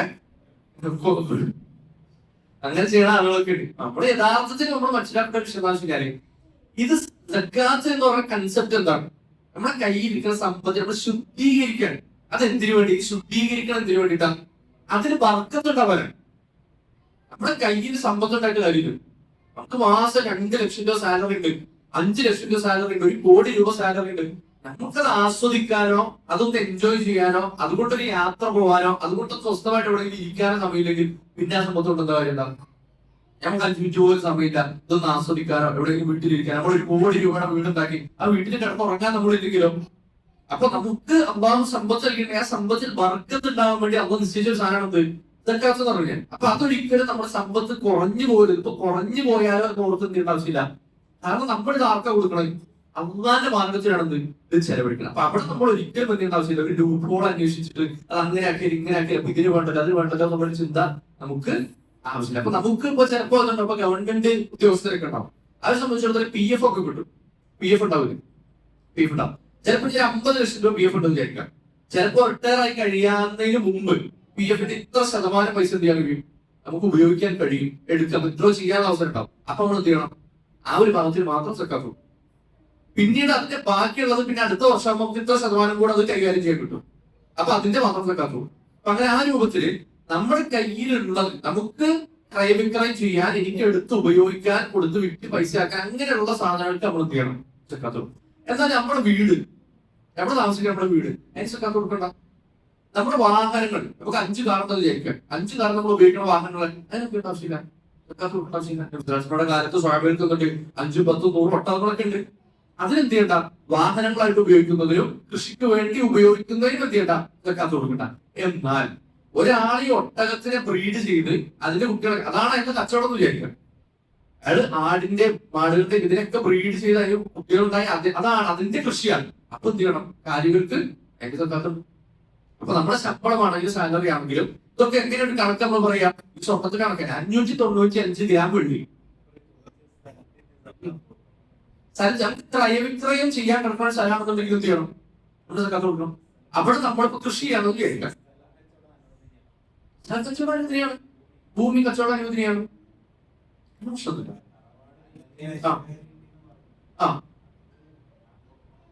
സക്കാത്ത് കൊടുക്കണം. നമ്മുടെ കയ്യിലേക്ക് എന്താണോ വരുന്നത്, 2% അത് ഇത്ര കഴിഞ്ഞാൽ 595 ഗ്രാം വെള്ളി ഇത് കഴിഞ്ഞാൽ പിന്നെ വേറെ കാര്യം കേട്ടോ, നമ്മുടെ കയ്യിൽ മൊത്തം ഉള്ളതിന്റെ എല്ലാ സക്കാത്ത് കൊടുക്കുന്നുണ്ട്. നമ്മുടെ ചെലവെല്ലാം കഴിഞ്ഞിട്ട് ബാക്കിയുള്ളതാണ് നമ്മൾ പറയുമ്പോൾ ഒരുപാട് ഇങ്ങനെ തിന്നു. അതായത് നമുക്കിപ്പോ ഒരു മാസം 1 ലക്ഷം രൂപ സാലറി ഉണ്ടെന്ന് വിചാരിക്കാം. ഒരു മാസം 1 ലക്ഷം രൂപ, എളുപ്പത്തിലുള്ള കണക്ക് പറയാം. ഒരു മാസം 1 ലക്ഷം, അപ്പൊ ഒരു കൊല്ലം എത്രയും 12 ലക്ഷം രൂപ. നമുക്കൊരു മാസം 80,000 ചെലവുണ്ടെന്ന് വിചാരിക്കാം. അവിടെ കൊടുക്കാണ്ട് ഇവിടെ കൊടുക്കാണ്ട് അത് അടച്ചു തീർക്കാണ്ട് ഇത് അടച്ചു തീർക്കാണ്ട് അവിടെ കട കൊടുക്കാണ്ട് ഇത് കൊടുക്കാണ്ട് അങ്ങനെ തന്നെ ഒരു മാസം എന്തുണ്ട് 80,000 രൂപ ചെലവുണ്ട്. ബാക്കി എത്ര ഒരു മാസം 20,000 രൂപ. 20,000 ഇൻറ്റു 12 എത്ര, 12 ഇൻറ്റു 20,000 2,40,000. ഈ 2,40,000 എന്ന് പറയുന്നത് ആ സമയത്തെ 595 ഗ്രാം വെള്ളിയുടെ പൈസ കൂടുതലാണെങ്കിൽ അതിന്റെ 2% കൊടുക്കണം. അവിടെ 12 ലക്ഷത്തിന്റെ 2% അല്ല സക്കാത്ത്. എല്ലാ ചെലവും കഴിഞ്ഞിട്ട്, ചെലവുകൾ കഴിഞ്ഞിട്ട് ബാക്കി എന്തൊക്കെ, ചെലവുകൾ കഴിയുമ്പോ മാസം 20,000 രൂപ ബാക്കി കയ്യിലുള്ളൂ, 10,000 രൂപ ബാക്കി കയ്യിലുള്ളൂ. ആ 10,000 ഇൻറ്റു 12 എത്ര ഒരു വർഷത്തെ, ഈ 12 പറഞ്ഞാൽ ജനുവരി ഫെബ്രുവരി അല്ല, മുഹറം റജബ്, അത് ആ 12 മാസമാണ്. നമ്മൾ പ്രത്യേകം ശ്രദ്ധിക്കണം. അത് റമദാനിൽ സക്കാത്ത് കൊടുക്കുക, അതുമില്ല. നമ്മുടെ കച്ചവടം എന്താ തുടങ്ങിയത് ഡിസംബറിലാണ്, അടുത്ത ഡിസംബറിൽ സക്കാത്ത് കൊടുക്കുക. റമദാനിലേക്ക് നീട്ടി വെക്കുന്ന ശൈലി എന്തില്ല, ഇസ്ലാമികം അല്ല. നമ്മുടെ റമദാനിലാണ് കച്ചവടം തുടങ്ങിയത്, അടുത്ത റമദാൻ നമുക്ക് കൊടുക്കാം. നമ്മളിപ്പോ ഒരു റജബിൽ തുടങ്ങി, അടുത്ത റജബ് കൊടുക്കാം. പിന്നെ റമദാൻ അവിടെ നീട്ടി വെച്ചാൽ ആ നീട്ടി വെക്കൽ എന്താണ്, നിർബന്ധമായ ഒരു കടമ നമ്മൾ നീട്ടി വെച്ചുകൊണ്ട് പോകാനാണ്. എന്നാൽ നമുക്ക് വേണമെങ്കിൽ എന്ത് ചെയ്യാം, എല്ലാ മാസവും സക്കാത്ത് കൊടുക്കാൻ പറ്റുമോ, കൊടുക്കാം. നമുക്കിപ്പോ സാലറിയാണ്, കൃത്യമായൊരു വരുമാനം കാര്യങ്ങളൊക്കെ എല്ലാ മാസവും സക്കാത്ത് കുറച്ച് കൊണ്ടായിട്ട് സക്കാത്ത് കൊടുക്കാം. അവസാന വർഷം ചെയ്യുക, വർഷത്തിന്റെ അവസാനം കാൽക്കുലേറ്റ് ചെയ്യുക, ഇപ്പൊ ബാക്കി കൊടുക്കാൻ എത്ര പൈസ കൂടെ ബാക്കിയുള്ളൂ, അപ്പൊ അത് കൊടുത്ത് തീർക്കുക. അങ്ങനെയും ചെയ്യാം. എല്ലാ വർഷത്തിന്റെ അവസാനം എല്ലാം കൂടെ കണക്ക് കൂട്ടി എല്ലാം കൂടെ ഒരുമിച്ച് കൊടുക്കണമെന്നും നിർബന്ധമൊന്നും ഇല്ല. അതാണ് നമ്മൾ ആ വിഷയത്തില് മനസ്സിലാക്കുന്നത്. അപ്പൊ നമ്മൾ നേരത്തെ പറഞ്ഞതുപോലെ തന്നെ നമുക്ക് സ്ഥലമുണ്ട്, നമുക്ക് സ്വർണ്ണമുണ്ട്, ഇന്ന കാര്യങ്ങൾ. ഈ സാധനം നമ്മുടെ വീട്, ഇപ്പൊ ഉദാഹരണത്തിന് നമ്മളൊരു സ്ഥലത്തിൽ കൃഷി നടക്കുകയാണ്, അപ്പൊ ആ സ്ഥലത്തിന് വേണ്ടി എന്ത് ചെയ്യണ്ട, സക്കാത്ത് വരില്ല. എന്തിനാ സക്കാത്തുള്ളത്? കൃഷിക്കാണ് സക്കാത്ത്, ആ കച്ചവടത്തിനാണ് സക്കാത്ത്. എന്ന സ്ഥലം കിടക്കുകയാണ്, നമ്മൾ സ്ഥലം വിറ്റിട്ട്, അതാണ് നമ്മുടെ ജോലി, അല്ലെങ്കിൽ ആ സ്ഥലത്ത് നമ്മൾ വീട് പണിയാൻ പോകണം, നമ്മളെ സ്ഥലത്ത് വീട് പണിയാൻ പോകണം, നമ്മുടെ സ്വന്തം സ്ഥലം, അല്ലെങ്കിൽ നമ്മുടെ മകന് വീട് പണിയാൻ വേണ്ടി, നമ്മുടെ മകൾക്ക് വീട് പണിയാൻ വേണ്ടി, അങ്ങനെ ചെയ്ത് പിന്നെ അതിനെന്തില്ല, അതിന് സക്കാത്ത് വരില്ല. അപ്പൊ നമുക്ക് ക്രയവിക്രയം ചെയ്യാൻ ആ സാധനം കൊടുത്താൽ നമുക്ക് പൈസ കിട്ടുമല്ലോ. അപ്പൊ പിന്നെ അതെന്തായി, സക്കാത്തിന് പരിധി വരും.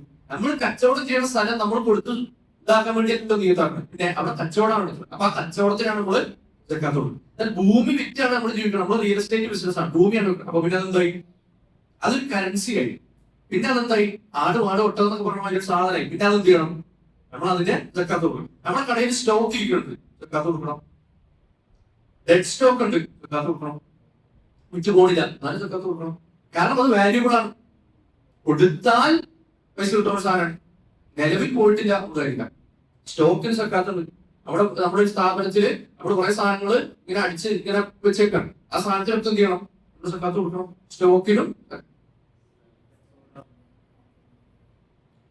അതായത് ആ സ്റ്റോക്കിന് നമ്മളിപ്പോ ഡെഡ് സ്റ്റോക്ക് ആണെന്ന് വിചാരിക്കാം, അപ്പൊ അതിന് മാർക്കറ്റ് വാല്യൂ കുറയുമല്ലോ. ഡെഡ് സ്റ്റോക്ക് ആവാൻ കാരണം എന്താ, മാർക്കറ്റ് വാല്യൂ കുറഞ്ഞു, മാർക്കറ്റ് ഡിമാൻഡ് ഇല്ലാത്തതുകൊണ്ടാണ് ഡെഡ് സ്റ്റോക്ക് ആയി. അപ്പൊ ആ ഡെഡ് സ്റ്റോക്കിന് നമ്മളൊരു ബിസിനസ്സുകാരൻ എന്ന നിലയ്ക്ക് നമ്മൾ എന്ത് ചെയ്യണം, അതിന് വാല്യൂ കുറച്ചിട്ടിട്ട് അതിന് സക്കാത്ത് കൊടുക്കണം.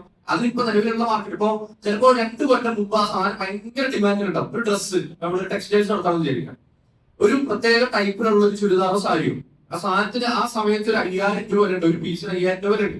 അപ്പൊ നമ്മൾ എങ്ങനെ സ്റ്റോക്കിന് സക്കാത്ത് കൊടുക്കാം, നമ്മൾ ആ 5000 കണക്കാക്കിയാണ് സക്കാത്ത് കൊടുക്കാം. പക്ഷെ ഇത് പിന്നീട് 2 കൊല്ലം കഴിയുമ്പോൾ ട്രെൻഡൊക്കെ മാറാം, അതിപ്പോ ആർക്കും വേണ്ട.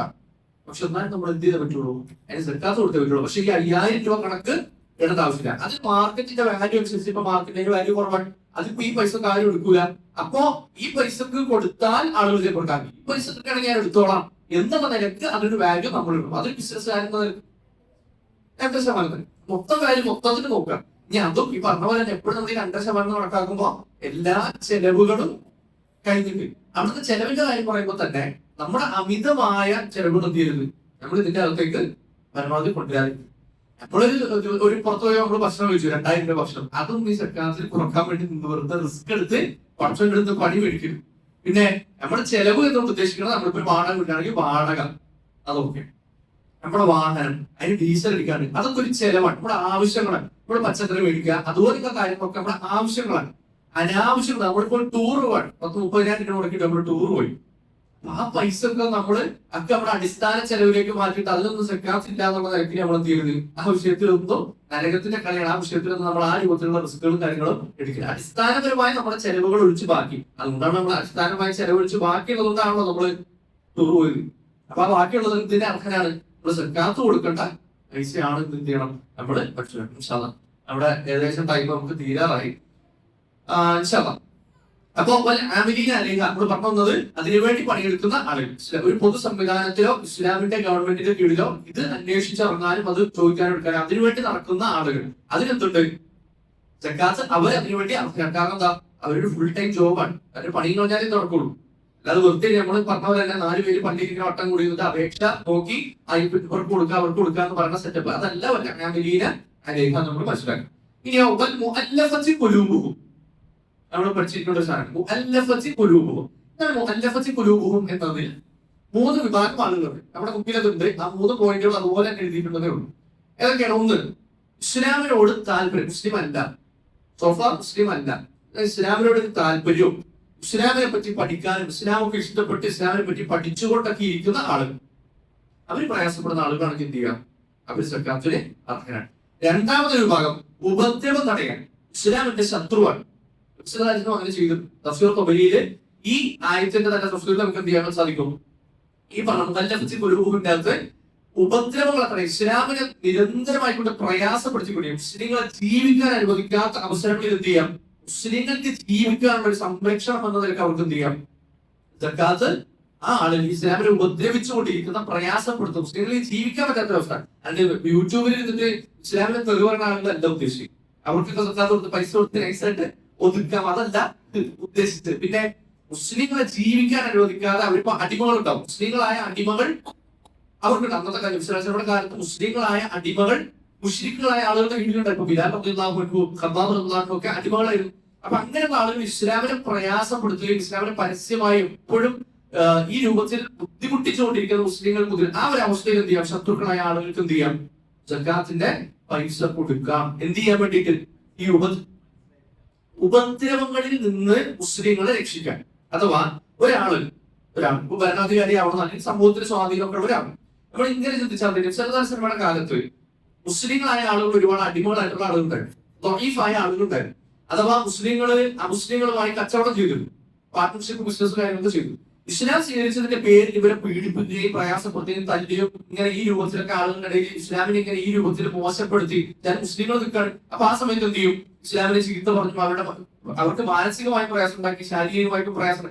ഈ രൂപത്തിൽ ഇസ്ലാമിന്റെ ശത്രുത നിലനിൽക്കുന്ന ഒരു കാലഘട്ടത്തിൽ എന്ത് ചെയ്യാം, അവരെ സക്കാത്തിന്റെ പൈസ അവർക്ക് കൊടുക്കാം, ഉപദ്രവിക്കാതിരിക്കുക എന്നുള്ള നിലക്ക് എന്ത് ചെയ്യാം, ഇസ്ലാമിന്റെ ഉപദ്രവം തടയാൻ അവർക്ക് സക്കാത്തിന്റെ പൈസ കൊടുക്കാണ്.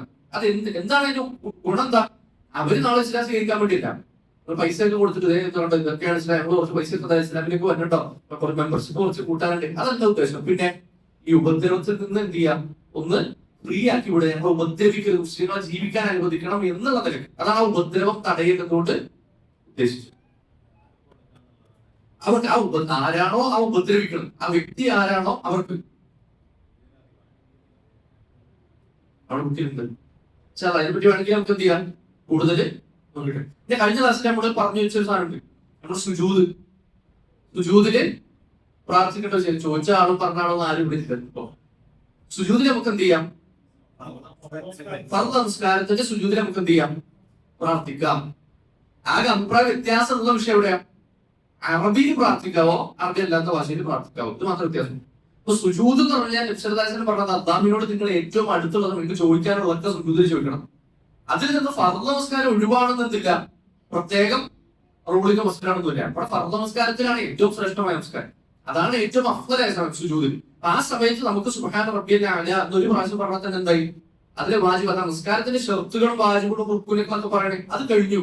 സുജൂദിൽ പോയി നമ്മുടെ 7 അവയവങ്ങളും നിലത്ത് വെച്ച് സുബ്ഹാന റബ്ബിയൽ അഅല എന്നൊരു പ്രാവശ്യം പറയുന്നതോടുകൂടി തന്നെ എന്തായി, അതിന്റെ ആ മിനിമം ഇത് കഴിഞ്ഞു. പിന്നെ നമുക്ക് അത് കഴിഞ്ഞതിന് ശേഷം എന്ത് ചെയ്യാം, നമ്മുടെ ആവശ്യങ്ങൾ അല്ലാഹുവിനോട് നമുക്ക് ചോദിക്കാം. ഈ പണ്ഡിതന്മാർ ഇവിടെ പറഞ്ഞത് അഭിപ്രായ വ്യത്യാസം ഉള്ളത് എവിടെ, അറബി ഭാഷയിൽ തന്നെ ചോദിക്കാതെ നമുക്ക് മലയാളത്തിൽ ചോദിക്കാം. അപ്പൊ അവിടെ പണ്ഡിതന്മാർ എന്ത് പറഞ്ഞു, ഭൂരിപക്ഷ പണ്ഡിതന്മാർ പറഞ്ഞു ഞങ്ങൾക്ക് അറബി ഭാഷ അറിയില്ല, മലയാളം മാത്രമേ അറിയൂ. പുതിയതായി ഇസ്ലാമിലേക്ക് വന്ന ഒരാള് അല്ലെങ്കിൽ ഭാഷ അങ്ങനെ അറിയില്ല, അപ്പോൾ എങ്ങനെ ചോദിക്കും, അയാൾക്ക് എന്ത് ചെയ്യാം, അയാളുടെ ഭാഷയിൽ ചോദിക്കണം. അത് പക്ഷെ ഭൂരിപക്ഷം പണ്ഡിതന്മാർ പുറത്ത് എന്തെങ്കിലും ചോദിക്കുകയാണെങ്കിൽ അത് അറബിയിൽ തന്നെ ആക്കിയത്. കാരണം നമ്മുടെ നമസ്കാരം മുഴുവൻ എന്താണ്, അറബിയിലാണ്. അങ്ങനെ ചോദിക്കാം. അവിടെ പണ്ഡിതന്മാർ അവിടെ പുതിയൊരു മസ്ജിദ് പഠിപ്പിച്ചെന്താ ചെയ്യുക, നിങ്ങൾ സ്പെസിഫിക് ആയ കാര്യങ്ങൾ എന്തായാലും ചോദിക്കരുത്. നിങ്ങൾ ചോദിക്കുമ്പോൾ എപ്പോഴും മാക്സിമം പഠിച്ചോണ്ട് ചോദിക്കണം. ഇവിടെ കൈക്കൊരു പ്രശ്നമുണ്ട്, പക്ഷെ കൈ ഇതൊക്കെ ശരിയാക്കി അങ്ങനെ നിങ്ങൾ ചോദിക്കേണ്ടതാ ആഫിയത്ത്, എന്റെ ശരീരത്തിന് പൂർണ്ണമായും ആഫിയത്ത് തരേണ്ട റബ്ബേ ഇതായിരിക്കണം അള്ളാഹുവിനോട് ചോദിക്കേണ്ട ശൈലിയിലാണ്. ഒരു കാര്യത്തിൽ സ്പെസിഫിക് ഈ ഒരു കാര്യം എന്നല്ല, അള്ളാഹുവിനോട് പൂർണ്ണമായിട്ട് ചോദിക്കണം. കൈക്ക് പ്രയാസം എന്റെ ശരീരത്തിന് മുഴുവൻ പ്രയാസങ്ങൾ റബ്ബെ നീക്കി തരണം എന്ന് ചോദിക്കണം. അപ്പൊ ആ രൂപത്തിലുള്ള ശരീരത്തിന്റെ പ്രയാസങ്ങൾ മാതാപിതാക്കൾക്ക് വേണ്ടിയുള്ളത് അതുപോലെ ദുആകളൊക്കെ നമ്മൾ എന്ത് ചെയ്യണം, പഠിച്ചു പറഞ്ഞിട്ട് നമ്മുടെ സുജൂദുകളിൽ ഫർദ് നമസ്കാരത്തിനടക്കം സുജൂദുകളിൽ നമ്മൾ എന്ത് ചെയ്യണം, അത് പ്രാർത്ഥിക്കണം എന്നാണ്. ഇനി ഇൻഷാ അല്ലാഹ് ഇതിന്റെ മൂന്നാമത്തെ വിഭാഗമാണ് മുഅല്ലഫത്തി ഖുലൂബ്. ഈ മുഅല്ലഫത്തി ഖുലൂബ് എന്ന് പറഞ്ഞാല് ഹൃദയം ഇണക്കപ്പെട്ട ആളുകൾ എന്നാണ് വാക്കിന്റെ അർത്ഥം. ഖുലൂബ് എന്ന് പറഞ്ഞാല് ഹൃദയം, അവരുടെ ഹൃദയങ്ങൾ. അപ്പൊ മുഅല്ലഫത്ത് ഫഅല്ലഫ ബൈന ഖുലൂബിക്കും ഞാൻ ഖുർആൻ പറഞ്ഞു. ഫഅല്ലഫ ബൈന ഖുലൂബി, അവരുടെ ഹൃദയങ്ങൾക്കിടയിൽ അല്ലാഹു ഇണക്കം ഉണ്ടാക്കിയെടുത്തത്. പുതിയ മുസ്ലിമികൾ, ഇസ്ലാമിലേക്ക് വന്ന പുതിയ ആളുകൾ, അവർ പ്രയാസപ്പെടുന്ന ആളുകളാണ് എങ്കിൽ എന്ത് ചെയ്യാം, അവർക്ക് സക്കാത്തിന്റെ സമ്പത്ത് കൊടുക്കാം എന്നുള്ളതാണ്. ഇനി നമുക്ക് വഫിൽ ഇഖാബ്, അടിമകളായിട്ടുള്ള ആള്, ഇഖാബ് എന്ന് പറഞ്ഞാല് അടിമകൾ. ആ ആളുകളെ സംബന്ധിച്ചിടത്തോളം മോചന കരാറിൽ ഏർപ്പെട്ട ആളുകളാണെങ്കിൽ എന്ത് ചെയ്യാം, അവരെ മോചിപ്പിക്കാൻ വേണ്ടിയിട്ട് സക്കാത്ത് കൊടുക്കാം. അതുപോലെ തന്നെ അന്യായമായി എടുത്തിട്ടുള്ള ആളുകൾ ഉണ്ടാവും. അന്യായമായിക്കൊണ്ട് അവര് അടിമകളാകേണ്ട ആളുകളല്ല, പക്ഷെ അന്യായമായിക്കൊണ്ട് പിടിച്ചു വെച്ച് തടങ്കലിലാക്കിയ അടിമകളുണ്ടാവും. അങ്ങനെയുള്ള ആളുകൾക്ക് എന്ത് ചെയ്യാം? സക്കാത്ത് കൊടുത്ത് അവരെ മോചിപ്പിക്കാം. അതുപോലെ തന്നെ പീഡിപ്പിക്കപ്പെടുന്ന ആള് അടിമകളാണ്. ലീഗലി അന്നത്തെ കാലത്തിന്റെ നിയമം അനുസരിച്ച് എന്താണ്? അടിമകളാണ്. പക്ഷെ അവരെ പീഡിപ്പിച്ചുകൊണ്ടിരിക്കുകയാണ്. ഇസ്ലാമിന്റെ പേരിൽ അല്ലെങ്കിൽ അവരെ ഉപദ്രവിക്കുകയും പീഡിപ്പിക്കുകയും ദേഹോപദ്രവം ഒക്കെ ചെയ്തുകൊണ്ടിരിക്കുകയാണെങ്കിൽ ആ ആളുകളെ മോചിപ്പിക്കാനും എന്ത് ചെയ്യാം? സക്കാത്തിന്റെ സമ്പത്ത് ഉപയോഗപ്പെടുത്താം. ഇനിപോലെ ഗാരിമീൻ എന്ന് പറഞ്ഞാൽ കടബാധ്യത കൊണ്ട് പ്രയാസപ്പെടുന്ന ആളുകൾ, കടം കൊണ്ട് ബുദ്ധിമുട്ടുന്ന ആളുകൾ, അങ്ങനെയുള്ള ആളുകൾക്ക് വേണ്ടി എന്ത് ചെയ്യാം? സക്കാത്തിന്റെ പൈസ കൊടുക്കാം. അതിന് രണ്ട് കാര്യങ്ങളാണ് ശ്രദ്ധിക്കേണ്ടത്. ഒന്ന്, സ്വന്തം കടത്തിന്റെ വിഷയത്തിലാണ് ഒരാൾക്ക് എന്ത് ചെയ്യാൻ പാടുള്ളൂ? സക്കാത്തിന്റെ പൈസ കൊടുക്കാറുള്ളൂ. വേറൊരാളുടെ കടം ഏറ്റെടുത്തു, ഇന്ന ആളുടെ കടം ഏറ്റെടുത്തിട്ട് പിന്നെ എന്ത് ചെയ്യാൻ പറ്റൂല? സക്കാത്ത് കൊടുക്കാൻ പറ്റില്ല. കാരണം അവിടുത്തെ പ്രശ്നം എന്താ പറയുക? ഈ ആള് ചിലപ്പോൾ ഒന്നും ഉണ്ടാവില്ല, കുഴപ്പമൊന്നും ഉണ്ടാവില്ല. അയാൾക്ക് ജീവിക്കാനുള്ള പൈസയും അയാൾ സുഖറാവും മിസ്കീനും ഈ പറഞ്ഞ കാറ്റഗറിയിലൊന്നും പെടൂല. ഇയാൾ എന്ത് ചെയ്തു? ഇയാളുടെ വാപ്പാടെ കട ഏറ്റെടുത്തു. അപ്പൊ എനിക്ക് കട ഉണ്ടല്ലോ, എനിക്ക് സക്കാത്തിന്റെ പൈസ തരാൻ പറ്റൂലേ? അത് പറ്റൂല. പിന്നെ അതിന്റെ സമ്പത്തുണ്ടല്ലോ, ഞാൻ എന്തിനാ എന്റെ പൈസ എടുത്തിട്ട് ഈ കട തീർക്കണത്? സക്കാത്ത് കൊടുക്കൂല, ഞാൻ കടക്കാരനല്ലേ. ആ കടക്കാരൻ എന്ത് ചെയ്യൂല? സക്കാത്ത് ബാധകല്ല. പിന്നെ ആർക്കാ സക്കാത്ത് ബാധകം? കടക്കാരൻ സ്വന്തം ആവശ്യത്തിന് സ്വയം കടമെടുത്ത് ബുദ്ധിമുട്ടി പ്രയാസപ്പെടുന്നതാണ്. കട എടുക്കണ എപ്പോഴാ? സാമ്പത്തിക പ്രയാസം ഉണ്ടല്ലേ. അങ്ങനെ പ്രയാസം കൊണ്ട് ബുദ്ധിമുട്ടുന്ന ഒരാൾക്ക് എന്ത് ചെയ്യാം? സക്കാത്തിന്റെ പൈസ കൊടുക്കും. എന്നാൽ അതേ ആള് വാപ്പാടെ കട ഏറ്റെടുത്തു, ഇയാൾക്ക് പൈസ ഉണ്ട്, ഈ പൈസ ആ കട വീട്ടാവുന്നതേ ഉള്ളൂ. എന്നാൽ ഇയാൾ പറയണ ഞാൻ വാപ്പാടെ കട ഏറ്റെടുത്തല്ലോ, അപ്പൊ ഞാൻ കടക്കാരനായല്ലോ, ആയിരിക്കായല്ലോ, അപ്പൊ എനിക്ക് സക്കാത്തിന്റെ പൈസ വേണം. സക്കാത്തിന്റെ പൈസ കൊടുക്കാൻ പറ്റില്ല. അത് പൈസയുടെ വിഷയം. പൈസയുമായി ബന്ധപ്പെട്ട വിഷയങ്ങൾ എന്തല്ല, ഒന്നും പറയുന്നത് കടബാധ്യതയുമായി കടമായി ബന്ധപ്പെട്ട വിഷയം മാത്രം. അതുപോലെ തന്നെ പ്രശ്ന പരിഹാരത്തിന് വേണ്ടി രണ്ടാളുകൾ തമ്മിൽ പ്രശ്നം, പൈസയുടെ സാമ്പത്തികമായ ഇടപാടിന്റെ പ്രശ്നം, പാർട്ട്ണർഷിപ്പ് ബിസിനസ് കൂടി അവിടെ തെറ്റി ഇവിടെ തെറ്റി ആകെ പ്രശ്നം. ഇയാൾ എത്ര കൊടുക്കാണ്ട്, ഇയാൾ ഇത്ര കൂടെ തന്നു കഴിഞ്ഞാൽ ഞാൻ പാർട്ട്ണർഷിപ്പ് ബിസിനസ് ഊരി പോരുകയാണ്, ഞാൻ ഇല്ല, ഇങ്ങനെയുള്ള പ്രയാസം നിൽക്കുമ്പോൾ അയാൾ കൊടുക്കാനുള്ള പൈസ ഏറ്റെടുത്തിട്ട് എന്ത് ചെയ്യാം? ഇയാൾക്ക് ധനികനാണെങ്കിലും ഇയാൾക്ക് എന്ത് ചെയ്യാം? സക്കാത്ത് കൊടുക്കാം. അത് ആർക്ക് വേണ്ടിയാ? പക്ഷെ ആർക്ക് വേണ്ടിയാ? ഇയാൾക്ക് വേണ്ടിയാണോ? അല്ല. ആ പ്രയാസപ്പെടുന്ന രണ്ട് മുസ്ലിമീങ്ങളെ തെറ്റി പ്രയാസം വിട്ട് അപ്പുറത്തും ഇപ്പുറത്തും വഴക്കും പോലായിട്ട് നിൽക്കുന്ന ആളുകൾക്കിടയിൽ ആ യോജിപ്പുണ്ടാകാനും ആ പ്രശ്നം പരിഹരിക്കാനും വേണ്ടി എന്ത് ചെയ്യാം? സക്കാത്തിന്റെ പൈസ ഉപയോഗിക്കാം എന്ന്. ഇനി ഭർത്താവിന് ഭാര്യയ്ക്ക് സക്കാത്ത് കൊടുക്കാൻ പറ്റുമോ? ഭർത്താവ് പ്രയാസപ്പെടും, ഭാര്യയ്ക്ക് ഭർത്താവിന് സക്കാത്ത് കൊടുക്കാൻ പറ്റുമോ?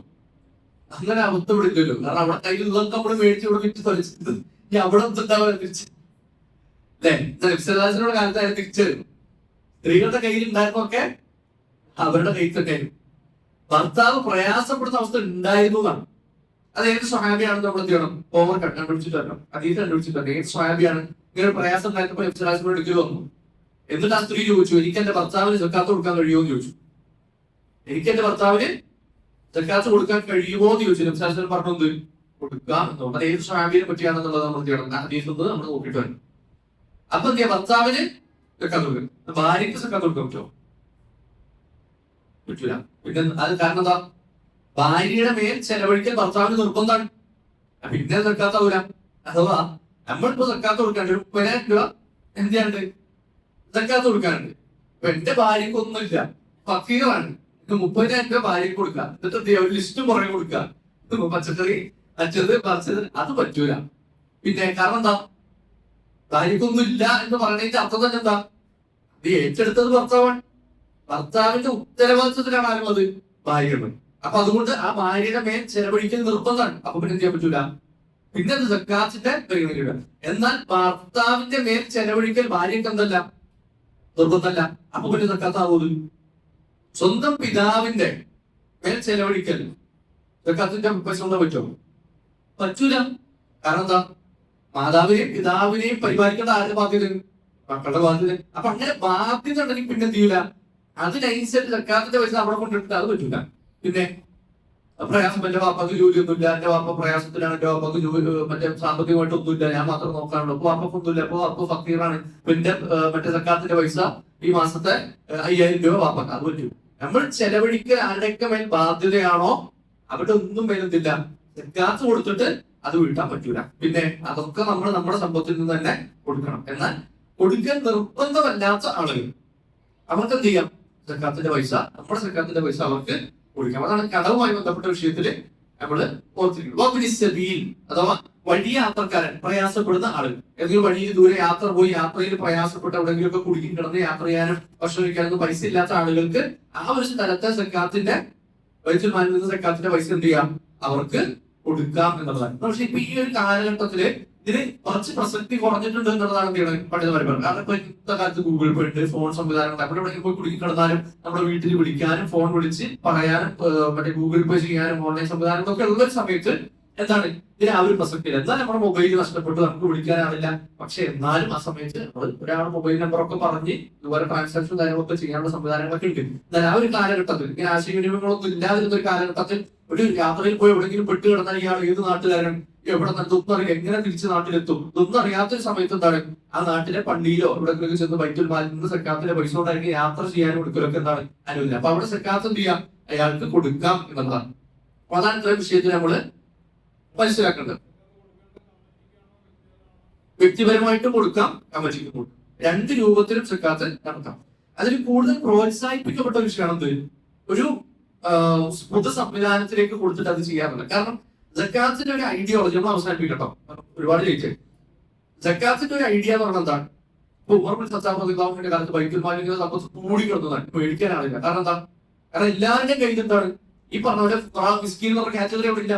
കാരണം എല്ലാവരും സക്കാത്ത് കൃത്യമായി കൊടുത്ത് എല്ലാവരും എന്തായി സാമ്പത്തികമായ ഒരു മിനിമം ലെവലിൽ നിന്ന് മാറി. സക്കാത്ത് മേടിക്കാനാണില്ലാത്ത അവസ്ഥയായി. കാരണം സക്കാത്ത് മേടിക്കാൻ ചെല്ലുന്ന ഒരാൾക്ക് അറിയാം ഞാൻ ഇതിന് അർഹനല്ല. അപ്പൊ അവരെന്ത് ചെയ്യില്ല, സക്കാത്ത് മേടിക്കാത്തൊരവസ്ഥ. അപ്പൊ അങ്ങനെ ആ രൂപത്തിലേക്ക് സക്കാത്ത് മാറണമെങ്കിൽ എന്ത് വേണം? ഒരു പൊതു സംവിധാനത്തിലൂടെ നീങ്ങാനാണ് ആ രൂപത്തിൽ മാറണം. എന്നാൽ ചില പൊതു സംവിധാനങ്ങൾ, പള്ളിയുമായി ബന്ധപ്പെട്ട പൊതു സംവിധാനങ്ങളൊക്കെ നമ്മൾ പല പള്ളികളും പരിശോധിച്ചു കഴിഞ്ഞാൽ എങ്ങനെ സക്കാത്ത് കൊടുക്കണം?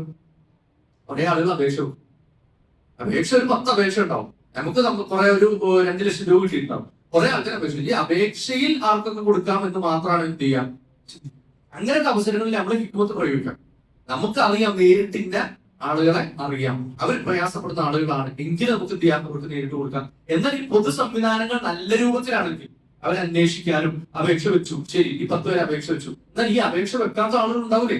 അതുകൊണ്ടാണ് നേരത്തെ പറഞ്ഞ ഫുഖറാകളും മിസ്കീനുകളും ചോദിക്കാത്ത ആളുകളുണ്ട്, പള്ളിയിൽ അപേക്ഷ വെക്കാത്ത ആളുകളുണ്ട്, ചോദിക്കാത്ത ആളുകൾ, പ്രയാസപ്പെടുന്ന ആളുകളുണ്ട്. അവരന്വേഷിക്കണം, അവരെ പോയി അന്വേഷിക്കണം. അതുകൊണ്ടാണ് മിസ്കീനേക്കാൾ പ്രയാസം അനുഭവിക്കുന്ന ആളുകളാണ് ഫുഖറ എന്ന് പറഞ്ഞാൽ. അവരും ഇതിന് അർഹരാണ്. അപ്പൊ അവരെ പോയി അന്വേഷിക്കാനും കണ്ടുപിടിക്കാനും അവർക്ക് ഈ സമ്പത്ത് കൊടുക്കാനും ഒക്കെ എന്ത് ചെയ്യണം, മെനക്കെടണം. അത് കുറച്ച് മെനക്കേടാണ്, വലിയ പണിയാണ് ഇതൊക്കെ. അതുകൊണ്ടാണ് ആമിലീനെ അല്ലെങ്കിൽ അതിനുവേണ്ടി ഇറങ്ങുന്ന ആളുകൾക്ക് ഇതൊക്കെ അതിന് പൈസ അവകാശമുണ്ടെന്ന് പറഞ്ഞത്. അത് ചെറിയ പണിയൊന്നുമല്ല. അപ്പൊ അതിനുവേണ്ടി ഇറങ്ങാനും അവർ പെട്ടെന്ന് ചോദിക്കണം, എനിക്ക് അവിടെ പൈസ ഉണ്ട്, ഇവിടെ പൈസ ഉണ്ട്, അവിടെ ബാങ്കിൽ ഇത്ര ഉണ്ട്, സ്വർണ്ണം അവിടെ ഉണ്ട്, ഇവിടെ എന്തെങ്കിലും എല്ലാവരും കൂടെ വെക്കാത്തത് നിങ്ങൾ എത്രയൊക്കെ കൂട്ടിയിട്ട് നമ്മൾ പറഞ്ഞാൽ മതി എന്ന് പറയും. അതല്ല ആമിലീന അനേകം. അപ്പൊ ആ രൂപത്തിൽ എന്ത് ചെയ്യാം, പൊതു സംവിധാനങ്ങളിൽ കൊടുത്തു കഴിഞ്ഞാൽ ഒരുപാട് ആളുകൾ ഒരു പൊതു സംവിധാനത്തിലേക്ക് ബൈത്തുൽ മാലിലേക്ക് കൊടുത്തു കഴിയുമ്പോൾ അവിടെ വലിയൊരു എമൗണ്ട് ഉണ്ടാവും. ആ വലിയൊരു എമൗണ്ട് വെച്ചിട്ട് എന്ത് ചെയ്യാൻ കഴിയും, ചിലപ്പോൾ ഒരു 3-4 കുടുംബത്തിന് തന്നെ സപ്പോർട്ട് ചെയ്യാൻ പറ്റും. അടുത്ത ഒരു വർഷം ആ 4 കുടുംബം എന്ത് ചെയ്യേണ്ട ആവശ്യം ഉണ്ടാവില്ല, സക്കാത്ത് കൊടുക്കേണ്ടാത്ത ഒരു അവസ്ഥ ഉണ്ടാവും. എന്നാൽ ഇൻഡിവിജ്വൽ ആയിട്ട് ഓരോ വ്യക്തിപരമായിട്ട് നമ്മൾ കൊടുക്കുമ്പോൾ എന്ത് സംഭവിക്കും, ചിലപ്പോൾ ഒരു ചെറിയ എമൗണ്ടിലേക്ക് ചുരുങ്ങും. അപ്പൊ അത് കൊടുത്തു കഴിഞ്ഞാൽ ഒരു പക്ഷെ നിലവിൽ അയാൾക്കുള്ള ഒരു കടം വീട് കിട്ടും, അല്ലെങ്കിൽ അയാൾക്ക് എന്തെങ്കിലും ഒരു ഹോസ്പിറ്റൽ ചെലവ് തൽക്കാലത്തേക്കുള്ള റെഡിയായി കിട്ടും. പക്ഷെ ബൈത്തുൽ മാലിലേക്ക് ഒരുപാട് ആൾ, ഒരു 100 ആൾ ഒരുമിച്ച് ഒരു ബൈത്തുൽ മാലിലേക്ക് ഒരു സംഘടിതമായ സക്കാത്ത് വരുമ്പോൾ അവിടെ ഗുണം എന്താ, ആ കുടുംബത്തിലെ ഒരു ഏതെങ്കിലും ഒരു കടം വീടാനോ അല്ലെങ്കിൽ ഏതെങ്കിലും ഒരു അസുഖത്തിന്റെ വീടല്ല, ആ കുടുംബത്തിന് ഒരു ഉപജീവന മാർഗം, ചിലപ്പോൾ ഒരു ഓട്ടോറിക്ഷ മേടിച്ചു കൊടുക്കാൻ പറ്റും, അവർക്ക് ഒരു ഓട്ടോ ഓടിക്കാൻ പറ്റും, അല്ലെങ്കിൽ ഒരു കടയിട്ട് കൊടുക്കാൻ പറ്റും. അപ്പൊ ആ രൂപത്തിൽ അവര് അടുത്ത വർഷം അവരെന്ത് ചെയ്തത്, സക്കാത്ത് മേടിക്കേണ്ട ഒരാൾ അവർക്ക് സക്കാത്ത് കൊടുക്കേണ്ട ഒരാളാണ്. ഇതാണ് സക്കാത്തിന്റെ ഒരു ലക്ഷ്യം എന്ന്. അപ്പൊ നമ്മൾ വ്യക്തിപരമായിട്ട് കൊടുക്കുമ്പോൾ ആ ഒരു ശൈലി എന്തുണ്ടാവും, കുറച്ച് കുറയും, എങ്കിൽ എഫക്റ്റീവ്നെസ് കുറച്ച് കുറയും. എന്നാൽ അങ്ങനെ കൊടുക്കാൻ പറ്റുമെന്ന് ചോദിച്ചു കഴിഞ്ഞാൽ അർഹരാണ് എന്നുണ്ടെങ്കിൽ പിന്നെ നമ്മൾ എന്തെങ്കിലും ആവശ്യമില്ല, വേറെ കൂടുതലും ചിന്തിക്കേണ്ട. അവർ പറയും നിലവിൽ അവർക്ക് എന്താ പ്രയാസം, എനിക്കിപ്പോ നിലവിൽ ഓട്ടോറിക്ഷ, എനിക്കിപ്പോ നിലവിൽ ഇതാണ് പ്രശ്നം, എന്റെ കടമാണ് പ്രശ്നം, എന്റെ വീട് ജപ്തിയിലാണ്, എന്റെ പ്രയാസമുണ്ട്, ആ പ്രയാസമുണ്ട്, ഈ പ്രയാസമുണ്ട് എന്ന് നമ്മൾ ചിന്തിക്കുമ്പോൾ ആ അത്യാവശ്യത്തിനാണ് എന്ത് ചെയ്യേണ്ടത്, നമ്മൾ പൈസ കൊടുക്കേണ്ടത്. എന്നാലും മൊത്തത്തിൽ പൊതുവായി പറഞ്ഞാൽ സക്കാത്തിന്റെ ഒരു ഐഡിയ എന്ന് പറഞ്ഞാൽ മൊത്തം സമൂഹം മുൻപന്തിയിലേക്ക് വരിക എന്നുള്ളത്. അപ്പൊ അവിടെ അതിനാണ് നമ്മൾ കൂടുതൽ മുൻഗണന കൊടുക്കുന്നത്. അപ്പൊ നമ്മൾ നമ്മുടെ ഹിക്മത്ത് പ്രയോഗിച്ചാൽ നമുക്ക് വേണമെങ്കിൽ കുറച്ച് എമൗണ്ട് എന്ത് ചെയ്യാം, വ്യക്തിപരമായിട്ട് കൊടുക്കാം, കുറച്ച് എമൗണ്ട് പൊതുസമുദായത്തിലേക്ക് കൊടുത്തിട്ട് അവിടെ അവസാനിപ്പിക്കണം. ഈ ഒരു ആഴ്ച അവിടെ അവസാനിച്ചു. ഇനി അടുത്ത ആഴ്ച പോലാണ് അടുത്ത ക്ലാസ്സിൽ നമ്മൾ ആരംഭിക്കാം. അല്ലാഹു സുബ്ഹാനഹു വ തആല വിശുദ്ധ ഖുർആൻ കൂടുതലായി പഠിക്കാനും അത് മനസ്സിലാക്കാനും ജീവിതത്തിൽ പകർത്താനുമുള്ള തൗഫീഖ് നൽകി അനുഗ്രഹിക്കുമാറാകട്ടെ. വാസ ദഅവാന അൽഹംദുലില്ലാഹി റബ്ബിൽ ആലമീൻ. അസ്സലാമു അലൈക്കും വറഹ്മത്തുള്ളാഹി വബറകാതുഹു. അടുത്ത പ്രാവശ്യം എന്ത് ചെയ്യണം, ഒരാള് ഒരു 50 മിനിറ്റ് ആകുമ്പോ ഒന്ന് പറയാൻ എന്ത് ചെയ്യണം, ഒന്ന് ഓർമ്മിക്കണം. ഞാൻ ഏതായാലും